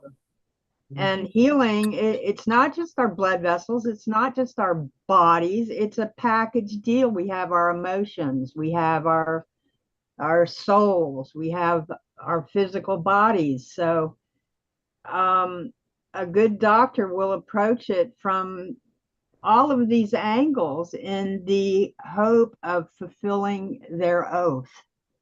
And so with that thought, how about this one? So we're talking about the appointment. What about that time frame between being scheduled for a procedure and having it done? I mean, so if he schedules something in a week, there's that time period we have to be alone with our thoughts, right? But what happens if it's 6 months down the road or 4 months down the road? That can be a long period to have to deal with. I use the word in our head. Yeah, I would hope though in a situation with PAD, I would so hope that that when we did have one person that it was just absolutely nuts that the doctor said, well, you need an amputation, but we don't have to do it for 6 months. We'll schedule it for May. Well, did that person really need the amputation anyway? And it's the same thing, if someone is, going to have their arteries opened, if they can wait 6 months for that, it's probably not really that necessary. However, if it's a few weeks, so your point is well taken that there are insurance denials. So there are some insurance companies that their approval process for even CLI patients in the advanced stage, it can take 2 weeks to even get approval. But we're seeing right now, since the New York Times article came out, more and more denials of patients like Marcia, even with wounds on their toes.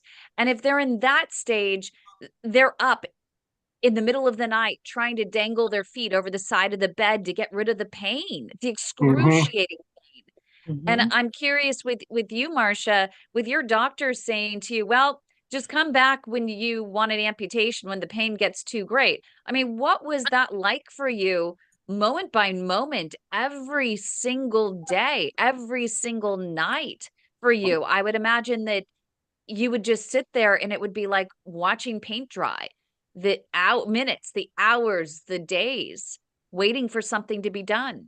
Yeah, listen, I'm pretty stoic about pain. I've had a lot of different kinds of pain in my life. And there's something so exhausting about chronic pain. Yeah. It just wears your soul down to a drivel. And I would wake up after night after night after night. I could only sleep like an hour at a time. And I'd wake up being bent over, my leg, one leg kind of folded up, and I'd find myself waking up, rubbing my foot, and then I'd nod off again and fall over kind of sideways, and it would jolt me awake again.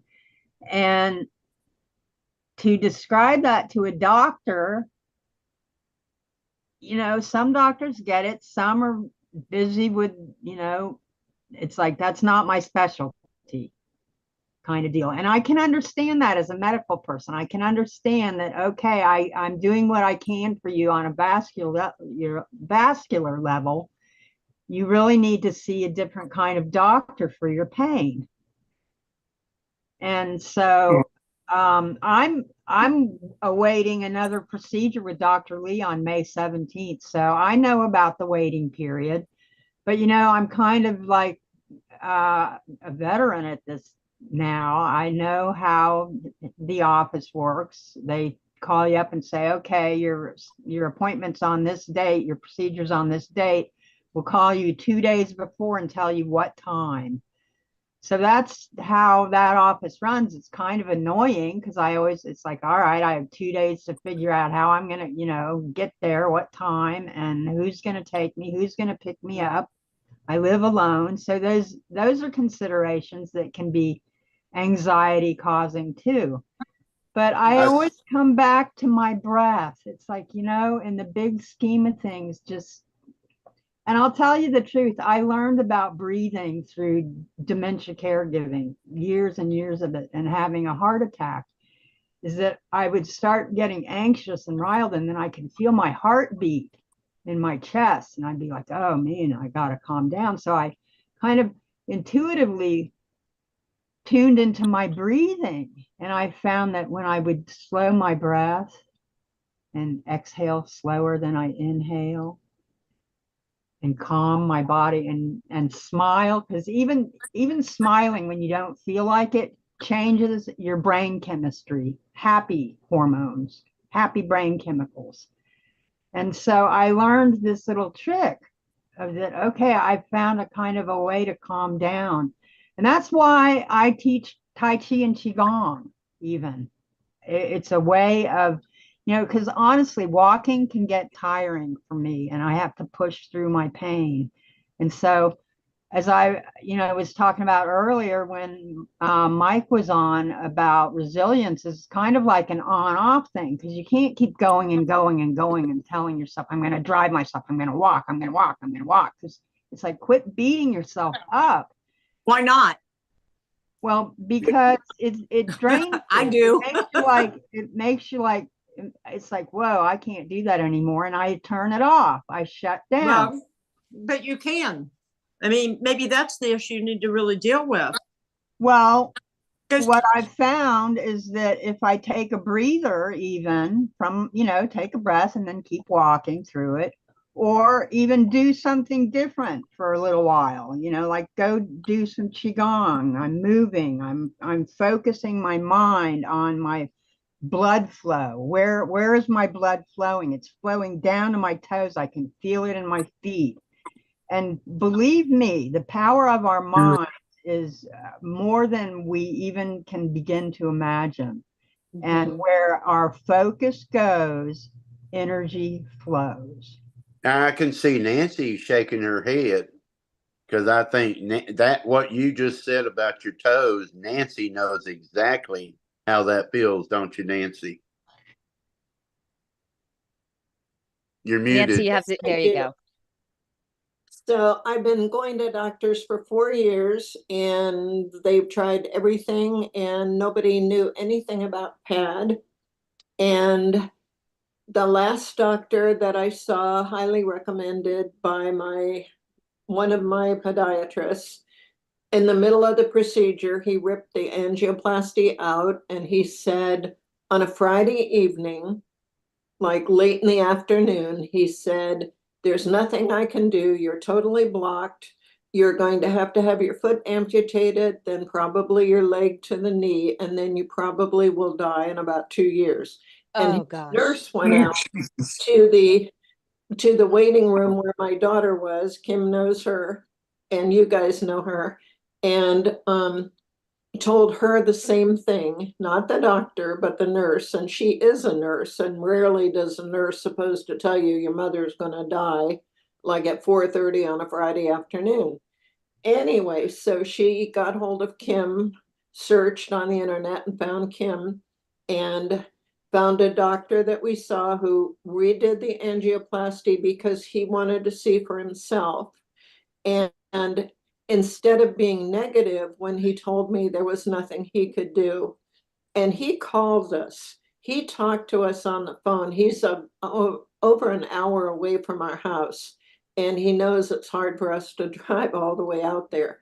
So he's called several times during the, right after the procedures and everything, sent us to another doctor also, just to be sure that he was reading everything correctly, and the doctor verified he was. But he hasn't totally dismissed me. He wants me to do what I can. He's given me directions. I'm walking 10,000 feet a day, sometimes 12,000 feet a day. I wish my daughter were on here to see this, but anyway, she and I walk together because she's a little overweight, and I need to get my legs going. And I know I can, but today, for example, I had to take a Motrin this morning and one this afternoon. But some days I've walked 12,000 feet. And this is something I never did before. Do you mean 12,000 steps or 12,000 feet? 12,000 steps a day. Good for you, Nancy. Yes, and you can do it, break it up. Don't walk, She's doing fantastic. Yeah, I have a question for you with that. When you get up in the morning, do you feel that sense of purpose? I do. We talked about that, didn't I do now, because I've actually taken on 2 jobs, part-time jobs. So I'm doing accounting, which I haven't done in years. So I'm having to relearn QuickBooks, which is keeping my mind off of my problems, because I'm really, working on that. I'm on a lot of committees. I'm in Rotary. I stay busy. I'm lucky to be retired, but I stay busy. I go to meetings that I probably don't need to go to, but I love people. And it just, because I have to get up and I have to put on makeup, which I don't have now, so don't look at me closely, but I put on makeup. I have to get out of the house. I have to get in the car with a foot that doesn't like to sit on the gas pedal long. It's my right leg. It's my left leg. I think I'm beginning to see some symptoms in. But anyway, I stay busy. If I sit at home, I'm gonna just worry about it and think about it.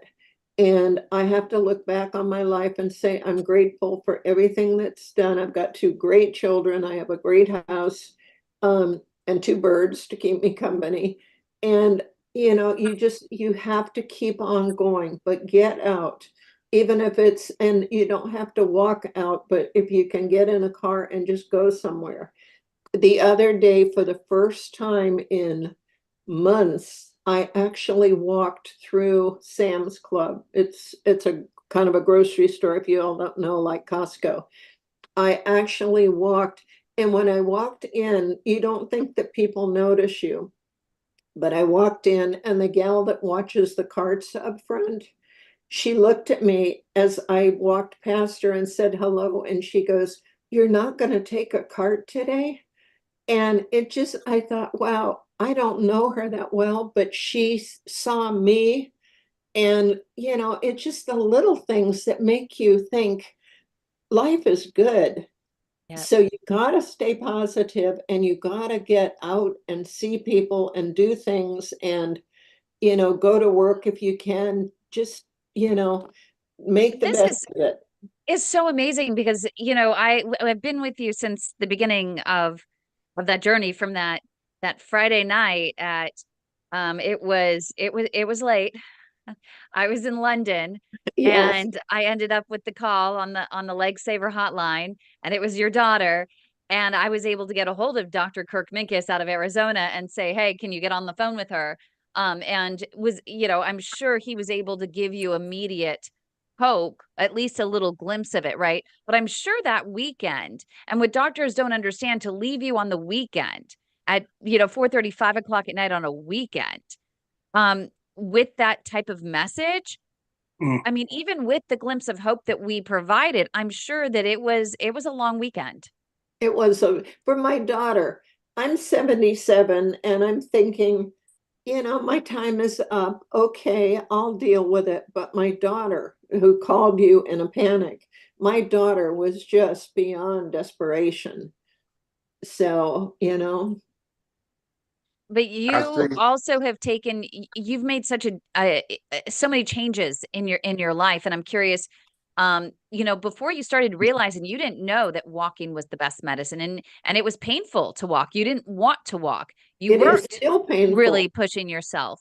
Right. Can you talk about what it's like to walk through and to have gotten, especially in the early days what was it like for you early on trying to push through and even taking just a few steps, and then even now that you're able to take 10,000 or 20 steps in a day, still what that's like for you? Would you mind walking us through that? And pun not intended. So what's it like for me to push through?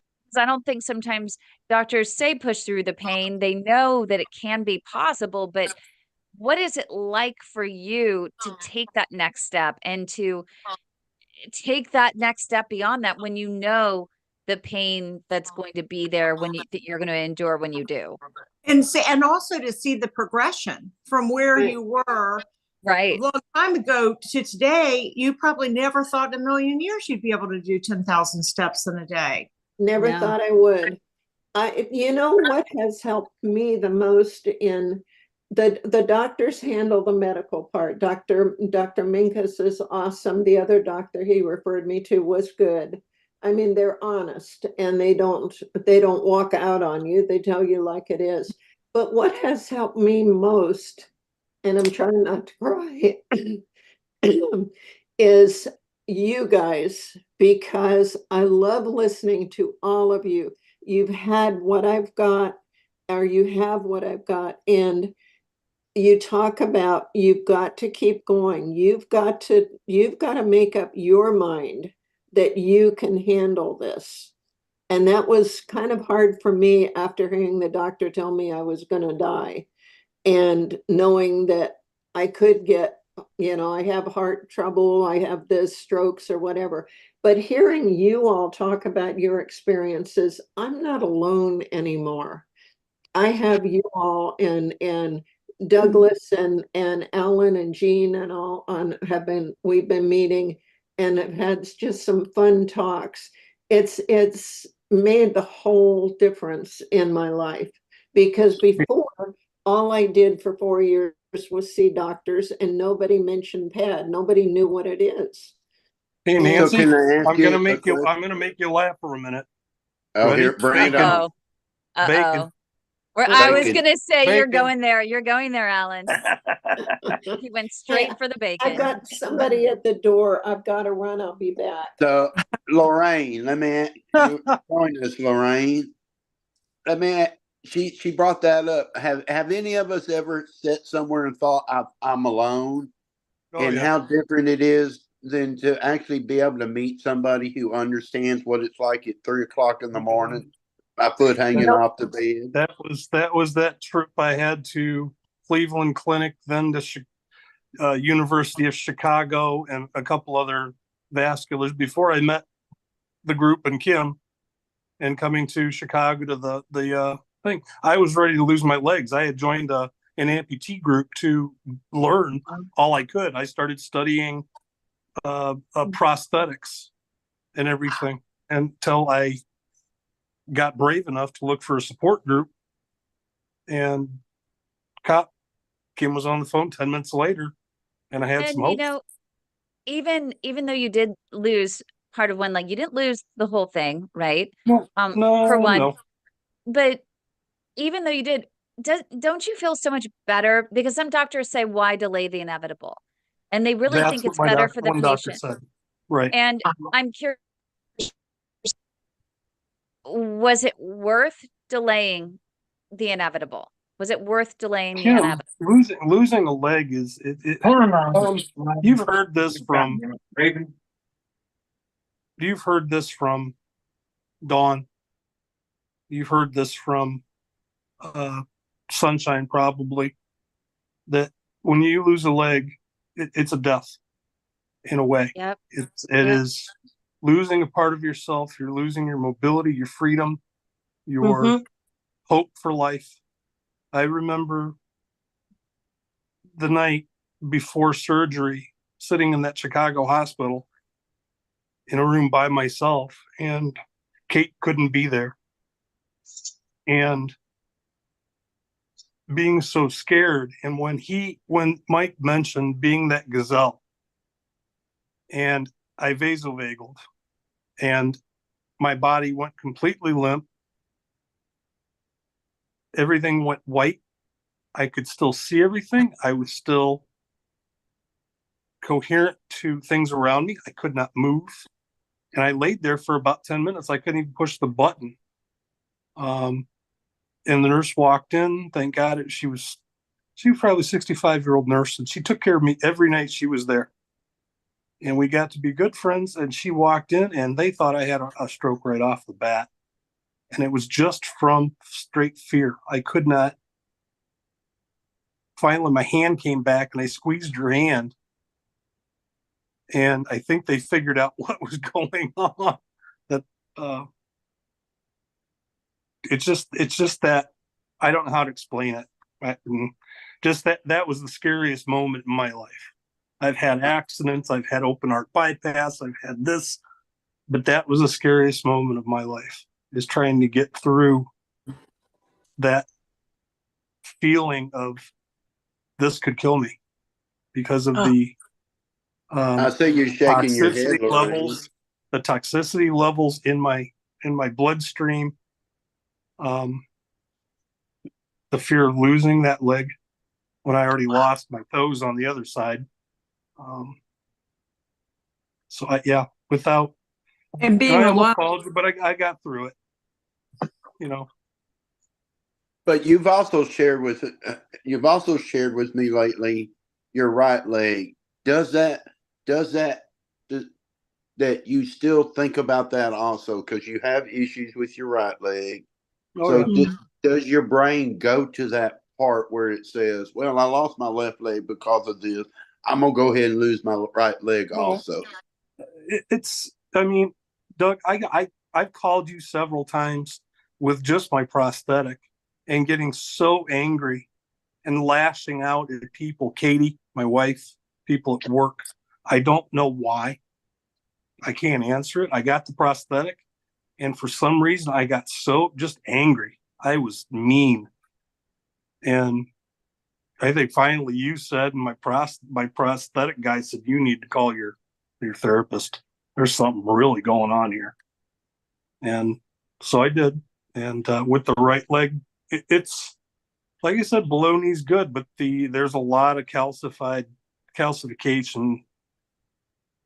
in the stents that go down to the knee, all of them. And the right iliac is real bad. So is that anger, was that the anger that you felt that with so you got your prosthetic, you were on your feet for the first time, and then there might have been a moment where you got the fear of then having to go through this again with the other leg? Like, I'm just wondering if that I really try not to think. I avoid it. Which is good, because we're going to do everything in our power to keep you. And I think that you have a great care team now, and you're getting ahead of it, and you're mitigating all of those risk factors, right? To slow the progression. This doctor is even fighting with the hospital now. He's one of those doctors like Dr. Mustafa, who said, we're not going to stop till you have blood flow. If it's that bad, I won't stop.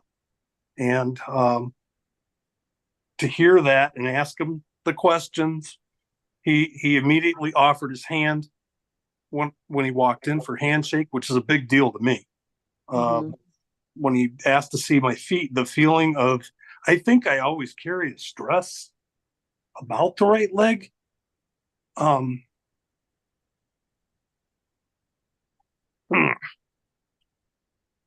That it's going to go someday. I hope not during my life. But I have a good way of hiding it. I mask with a lot of laughter and just a smile on my face to make other people smile helps me. Do you think Yep. there's something that triggers that, Alan? I don't know. I don't know. But it's so good that you're acknowledging it and you're honest about it. And I think that that was one thing that Mike Pawlawski, who was our guest earlier, was saying. You know, the first thing is to acknowledge it and to own it and to accept it. And then to make a conscious choice to say, you know what, I prefer not to feel that way. Am I going to be able to fix it with just that one thought? Well, maybe for a moment, but maybe you then have another moment with a different thought and start the process of saying, you know what, rabbit, I'm not going to chase you down that hole. I'm not chasing you down that hole. I just don't anymore. I have a tendency with the right leg to put it in a box and push it off to the side. It's not time to deal with you right now. During staying on top of my care, as you know, I'm very good at it now instead of just letting things go. So it's a hard thing to have PAD, go through amputations, have to learn how to walk all over again. It's been extremely hard on my wife. You remember that conversation we had. Yep.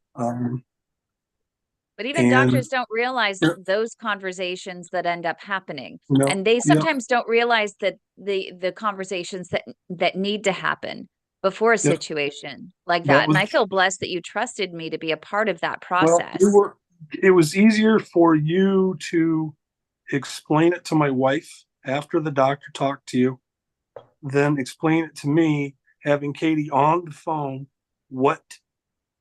in simple terms, because I don't think either one of us were coherent, but our minds are other places to explain it simply enough that if you don't go through with the amputation because of the toxicity, you will go to your heart eventually and you will die. Yep. And then asking Katie, and I didn't want to be a burden to anybody. It's a man thing, I guess. I don't know. I'm sure everybody in here can experience that, Alan. That is, yes, Douglas, you bring up a really, Lorraine. It's definitely a human thing. Yeah. It's just, I don't want to be, and then I looked at Kim and, talked to Kim and Katie, and I said, okay, babe.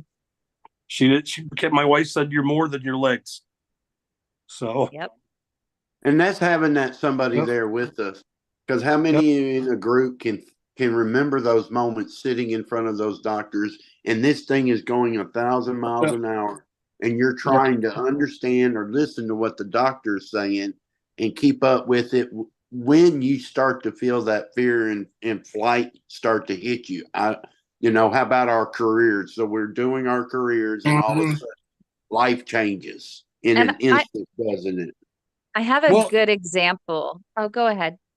And I think in one way, I am also grateful for the amputation. It's hard to understand this, but it has slowed me down where I'm actually enjoying life instead of life's go, go, go.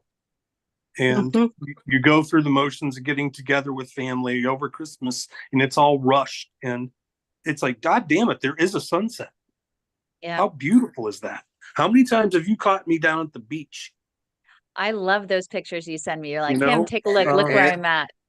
Every Wednesday night, you have to see him at the beach. Yep.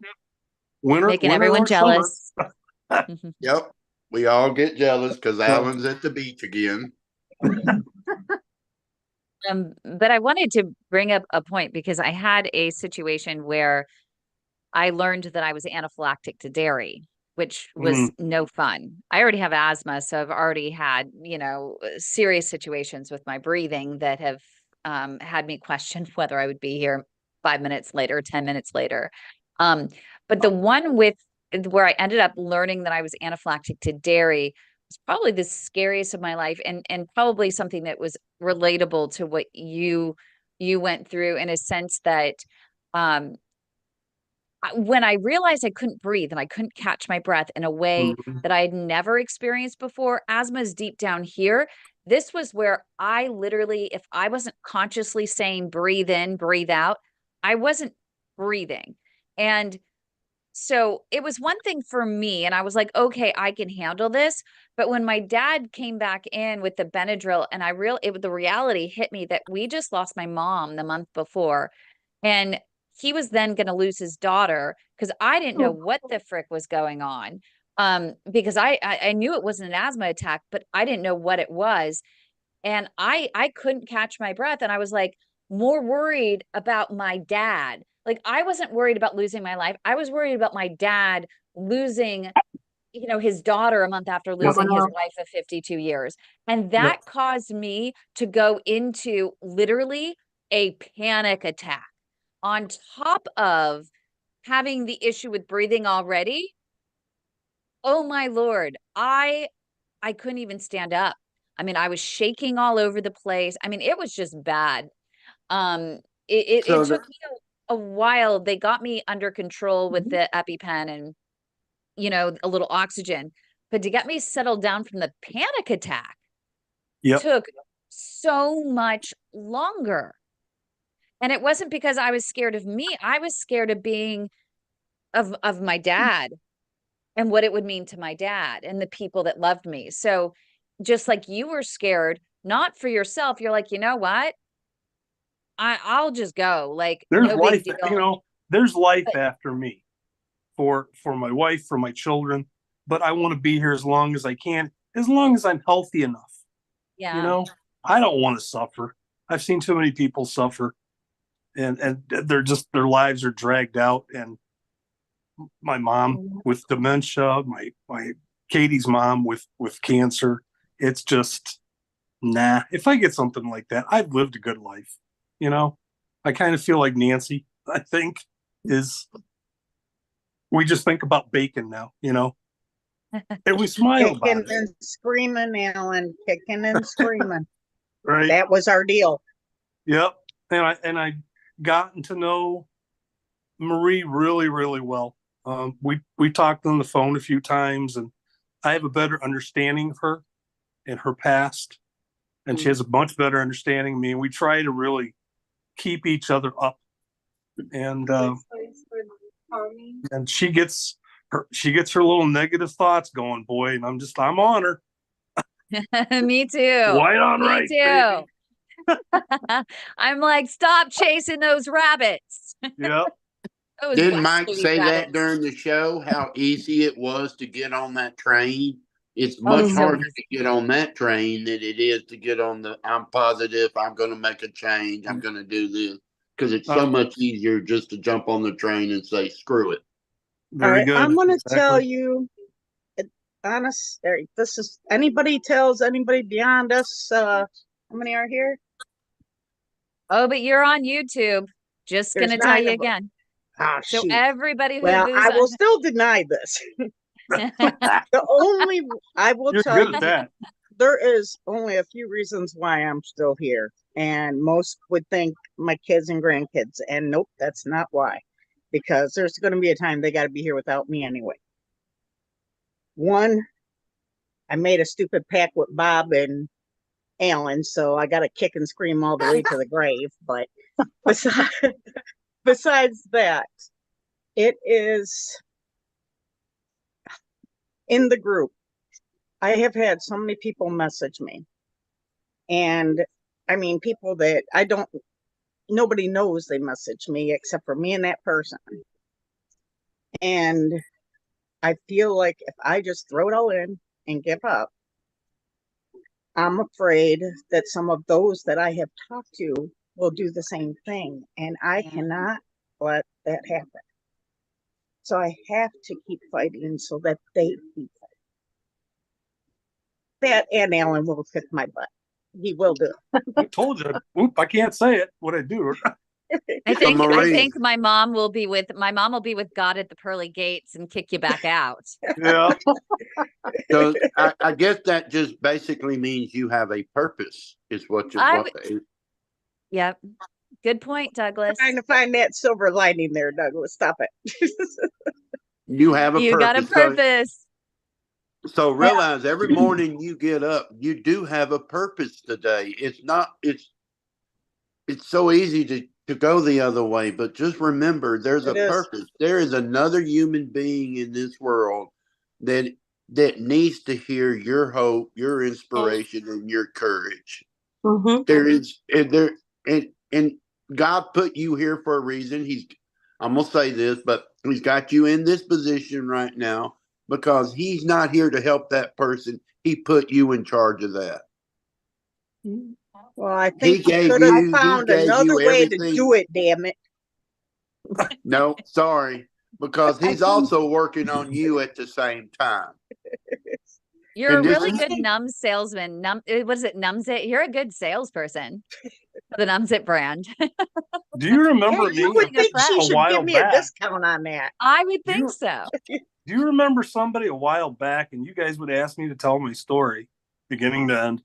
It gets tiring telling it, and you'd go, "Oh, you're such an inspiration." I'm like, "Nope, I'm just Al the Ant. That's it."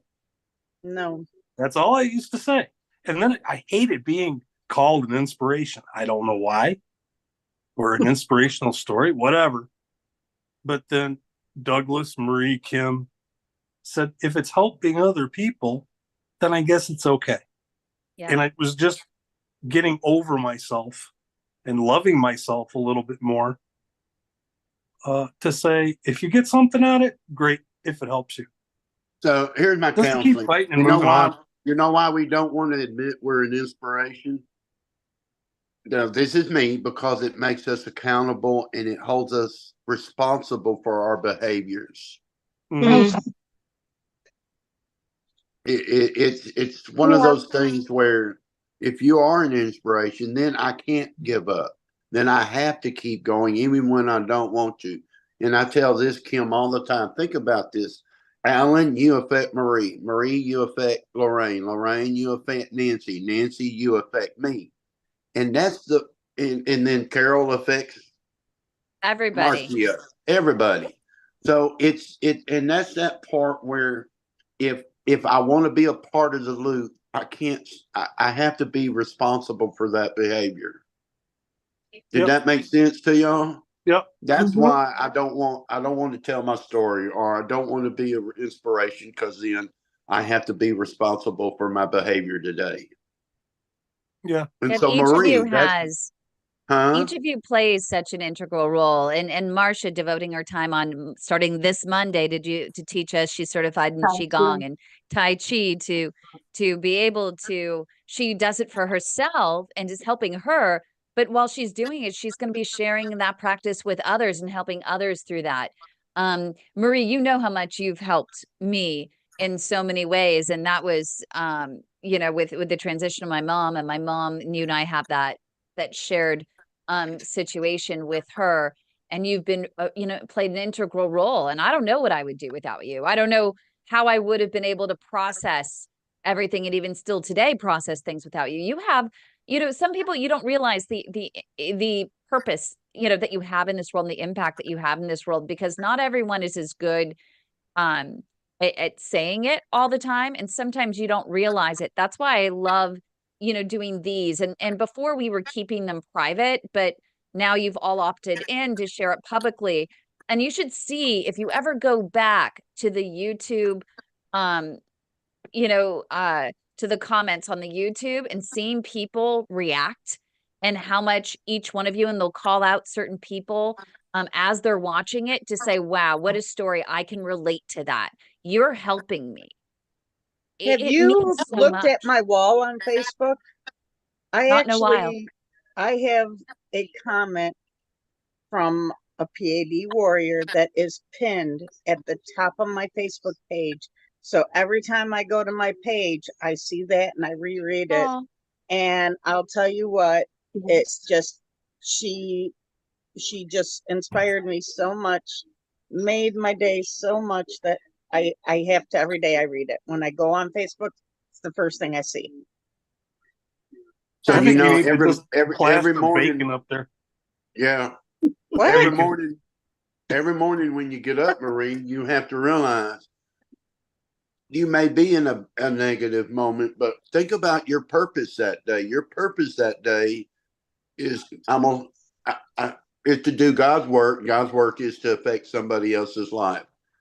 And you do that by how you live and not by what you tell them how to live. You do that by your living, and that's what you're doing. You're getting up every day and you're trying and you're doing something different every day. Well, Alan and Kim and Bob Fleet, they know every day I have to convince myself to say, it's just, I have to. It's you getting yourself out of your stinking thinking that you have in the morning. Did you just and you rhyme? have to give I mean, yourself, this is where I you have to give yourself my a whole life purpose, is in just my like bedroom. I do. Yeah. Yeah. You're stinking thinking. I like that. Thinking is overrated. I love that. Lorraine speaks. We got Lorraine. Yay! All right. Yay. Thinking is so overrated. It is. It Tell us messes a little with bit your about mind. yourself. Yeah. So if we're not thinking, all of us are just going to fall over, though. We got to think at some point. Yeah, but you can't let those negative thoughts get to you. Nope. And that's my problem sometimes too. Me too. It's hard. It's hard. It just is. I think it's human nature. Yeah. I think faith and purpose and motivation and gratitude are all interconnected. And it's ripples. It's like what I think becomes what I feel. What I feel becomes like my personality, and it ripples out. And so if we can break the chain or step back a minute and catch ourselves when we're going down that rabbit hole and snap out of it and say, okay, what's my purpose? Why am I doing what I'm doing? And then you can shift, because in that pause, we do have our free will. And so, like, to keep motivated, I take little doses throughout the day and I look for little opportunities. And speaking of opportunities, I'm really excited about our Light a Red Candle thing. Yeah, me too. Yeah, I like that. Starting on June 1st. And I made a little video about it today and put it on YouTube. Yeah, because I got my candles. Oh, yay! Yeah, and they're really cool. They're really nice little keepsake tins, and they come in 5 different scents. So, and the tins can either be silver or black or gold. So you can customize your red candle so that it's best for you. And that kind of fits along the idea of PAD in general. It's like, everybody has different stories and we're at different stages and different causes. But the thing about these ripples is that, I have no clue who I might affect in my day. And so if I'm aware of that and I'm mindful of the people that I interact with, I can change the outcome of someone else's day. And it's contagious. Like in the grocery store, you see somebody pay it forward and like, oh, I'll get that because the person was short of money. And the next person in line says, oh, I'll just put it on mine. And then you look further in the line and other people are smiling because it's contagious. Yeah. And so that's where we keep our motivation going. So what you're telling us then is what we put in is what we get out. Exactly. Or nothing changes if nothing changes. If nothing changes. Right. Yeah. And if nothing changes, then it's a flat line and then we're dead. It's And I got good news, Marsha. As we're all talking. I got a headache, so I'm gonna have to get back off here. I got new glasses and I'm old now and I need them to read and see. So my eyes I'm just getting headache trouble. What'd you say? In our 40s and I wanted to show you that necklace because the picture did it no justice. So let me know if you can see it. I'm going to try to line up the camera. Just let me know. Well, you need to talk, Marie, for me to see it. Can you see it? Oh yeah. Oh Oh, wow. yeah, nice. There you go. I told you it was more beautiful in person than the picture I sent you. Yeah, that means a But I lot need to to know where me. to send Okay. it. It's still a lot. It's a lot to process. And, it always leads to so many questions and, it's That's amazing. that's why I So, wind up. I have to call my mom sometimes because I don't get it either. So I have to call and ask her, "Hey, um, what's going on?" I don't know people's faith or, whatever, but, um, Marie has actually restored my faith in a little bit of the afterlife in that, you'd have to understand and have been a part of the conversations with Maria and I and things that she should, I mean, I've heard people say, well, they should never have known that. She should never have known things. And my mom, she's told Marie. And one of She's those told me things lots was of things. she's told her lots of things, including that she's supposed to do something with turtles, or why does she need to talk to Kim about turtles? The only person I think I've ever told about the turtles, I think, was Douglas and then our friend Kay. I don't think I've She ever didn't told tell me to talk to Kim. She said talk to Kimmy about turtles. about turtles.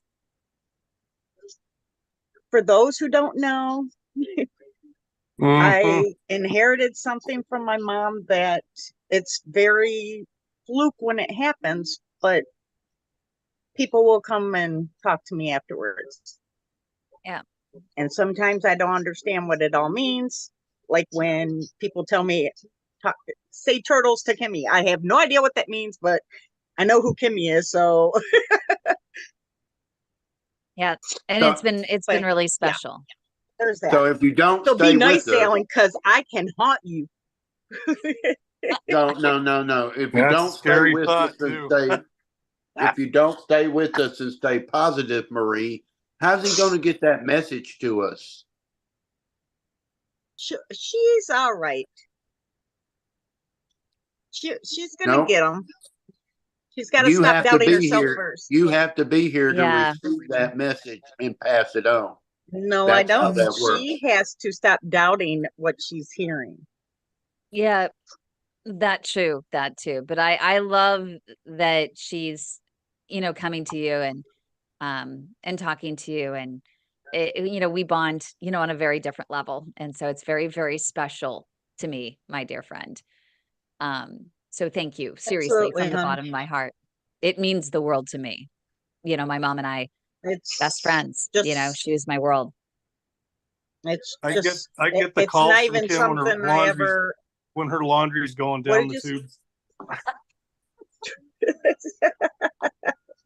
It is the only Gross. time I talk to Pretty much. Alan. I'm special.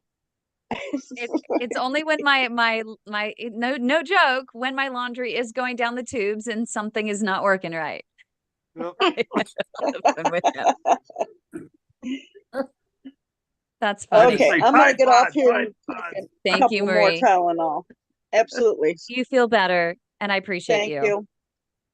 Bye. And Feel better. Marcia, I was gonna say I had some good news as well. Oh, lay it on me. Yeah, since you brought up it's lightaredcandle.com or .org. Either one, we bought both, right? Lightaredcandle.com or .org to find out more. By June 1st, we're all going to be lighting our red candles to spread awareness that walking's the best medicine to prevent and stall progression of peripheral artery disease. And the purpose of the lighting of the candle, it's your candle of commitment that on June 1st, you're going to light your candle, share a video, share a picture of it, even a video where you're verbalizing what is your walking goal, because it really takes those 3 months to grow those collateral vessels, create that amazing habit of walking and pushing through any sort of pain and persevering. So we're going to do a 3-month walking commitment starting on June 1st, because summer months as well, the best time to walk. And it leads up to Pad Awareness Month, which is September 1st.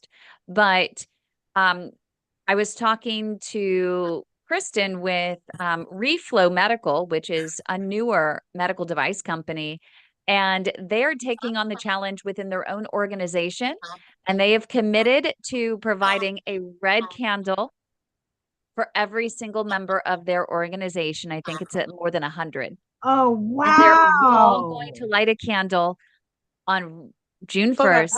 Ooh, oh, that is And so exciting. it is. I- So we're going to have to, go ahead and start using hashtag publicly, light a red candle, and then the hashtag pad awareness to start following who's starting to share, who's receiving their candles, and who's ready to make their commitment to walk. So you want me to commit for 3 months? Oh man, I come do. on, give me a break. I'm actually going to make Stella needs to commit. Yep. Your dog needs Yeah. to commit. You know what? If you give up Confessions of a before your ass walkaholic. on. 3 months. Yep. Yep. And Walking we in the just summer is got, harder for me. what'd you say, Lorraine? Walking in the summer is harder for me. It's much harder. Is it? Well, you can walk around your house. That's what I have to do in the AC. I can't take the heat. The heat kills me. Yeah, that's tough. So we're gonna see you walking around the house. That's what I'm going to have to do. That I love it. works. Yep. And Anything I works. don't even live down south Archie- like you people. I don't know how you do it every day. So can I take a video now of me walking and just keep replaying the same one for you when it's 105 degrees outside, the humidity Exactly. is 2,000 degrees? Hey, Doug, just do it in front of a green screen. That way you can change the background. That's true. Oh, I hadn't thought about that one. See that? You See guys- that, monkey? Alan, you're a bad influence. I'm going to be It's taking horrible, isn't it? walks out in nature in a place that I go to twice a week. I've been going out there for about 7 years, and I tend to these big garden beds on like 3 acres of property, and the backyard is on water, and it's amazing. And so I'm going to be taking videos of me walking around this beautiful property with big, huge live oak trees and bamboo. And I'm really excited. I tell you, this whole thing has gotten me very motivated. And I feel like Yeah. I've even gotten past a little hump with my pain and walk conundrum, because I feel motivated now. I'm all excited about, seeing how much I improve over the 3 months. I got my little pedometer, a little purple pedometer, and I can Yay. see how much my steps increase. So You'll thank notice you a all difference. for motivating me. You'll notice a difference, Marcia. Big time. Yeah. Yay. And I want to see Carol. And my dad just walked in. He said he wants to see Stella. Douglas, say a little something so we can see you full screen. There's Stella. See, She heard her name. She heard her name. She got up did. and came over. She What a did. love puppy. So hold on. I was gonna say, is Carol just had her knee done and has been going through, she mentioned a little earlier, heck and back again. And I'm curious, Carol, are you gonna participate and start up in those steps, since now you got the new knee replacement, you got some blood flow as well? No, not the blood flow yet. That's what I need. You still need Right now that. I'm in slippers. Oh my goodness. I hope your next appointment's coming up soon. I see Dr. Saab the 23rd. Okay. Well, hopefully we can get that going as well, because we want to see you on June 1st taking some steps with us and making that commitment to get out and start walking now that you got your knee, and then hopefully you'll have a little extra blood flow to stop the cramping so you can move a little bit more. Have you met problem him, actually Carol? isn't cramping. It wears the skin off and I don't have enough blood flow to create new skin. Have you met him, Carol, Dr. Saab? Oh, I've had several procedures by him Okay. and Dr. Mustafa. Okay. Yep. You're part of the club then. Just one They're of both those. fantastic. Yeah. Amazing. Well, I appreciate all of you. I'm hoping that all of you will join the Light a Red Candle and join the commitment, even if you can only walk a few steps. It's all gonna be about seeing how you improve over the course of the summer and also spreading awareness. And I think it's really important. I think that so many of you ask me all the time, well, how can we get the word out there about PAD? Why don't people know about it? Well, sometimes it can be up to us, and this is an opportunity to really get out there and at the beginning of the summer and spread the message all summer long. And on Mondays, we can move. Yes. Mondays What time on especially. Monday?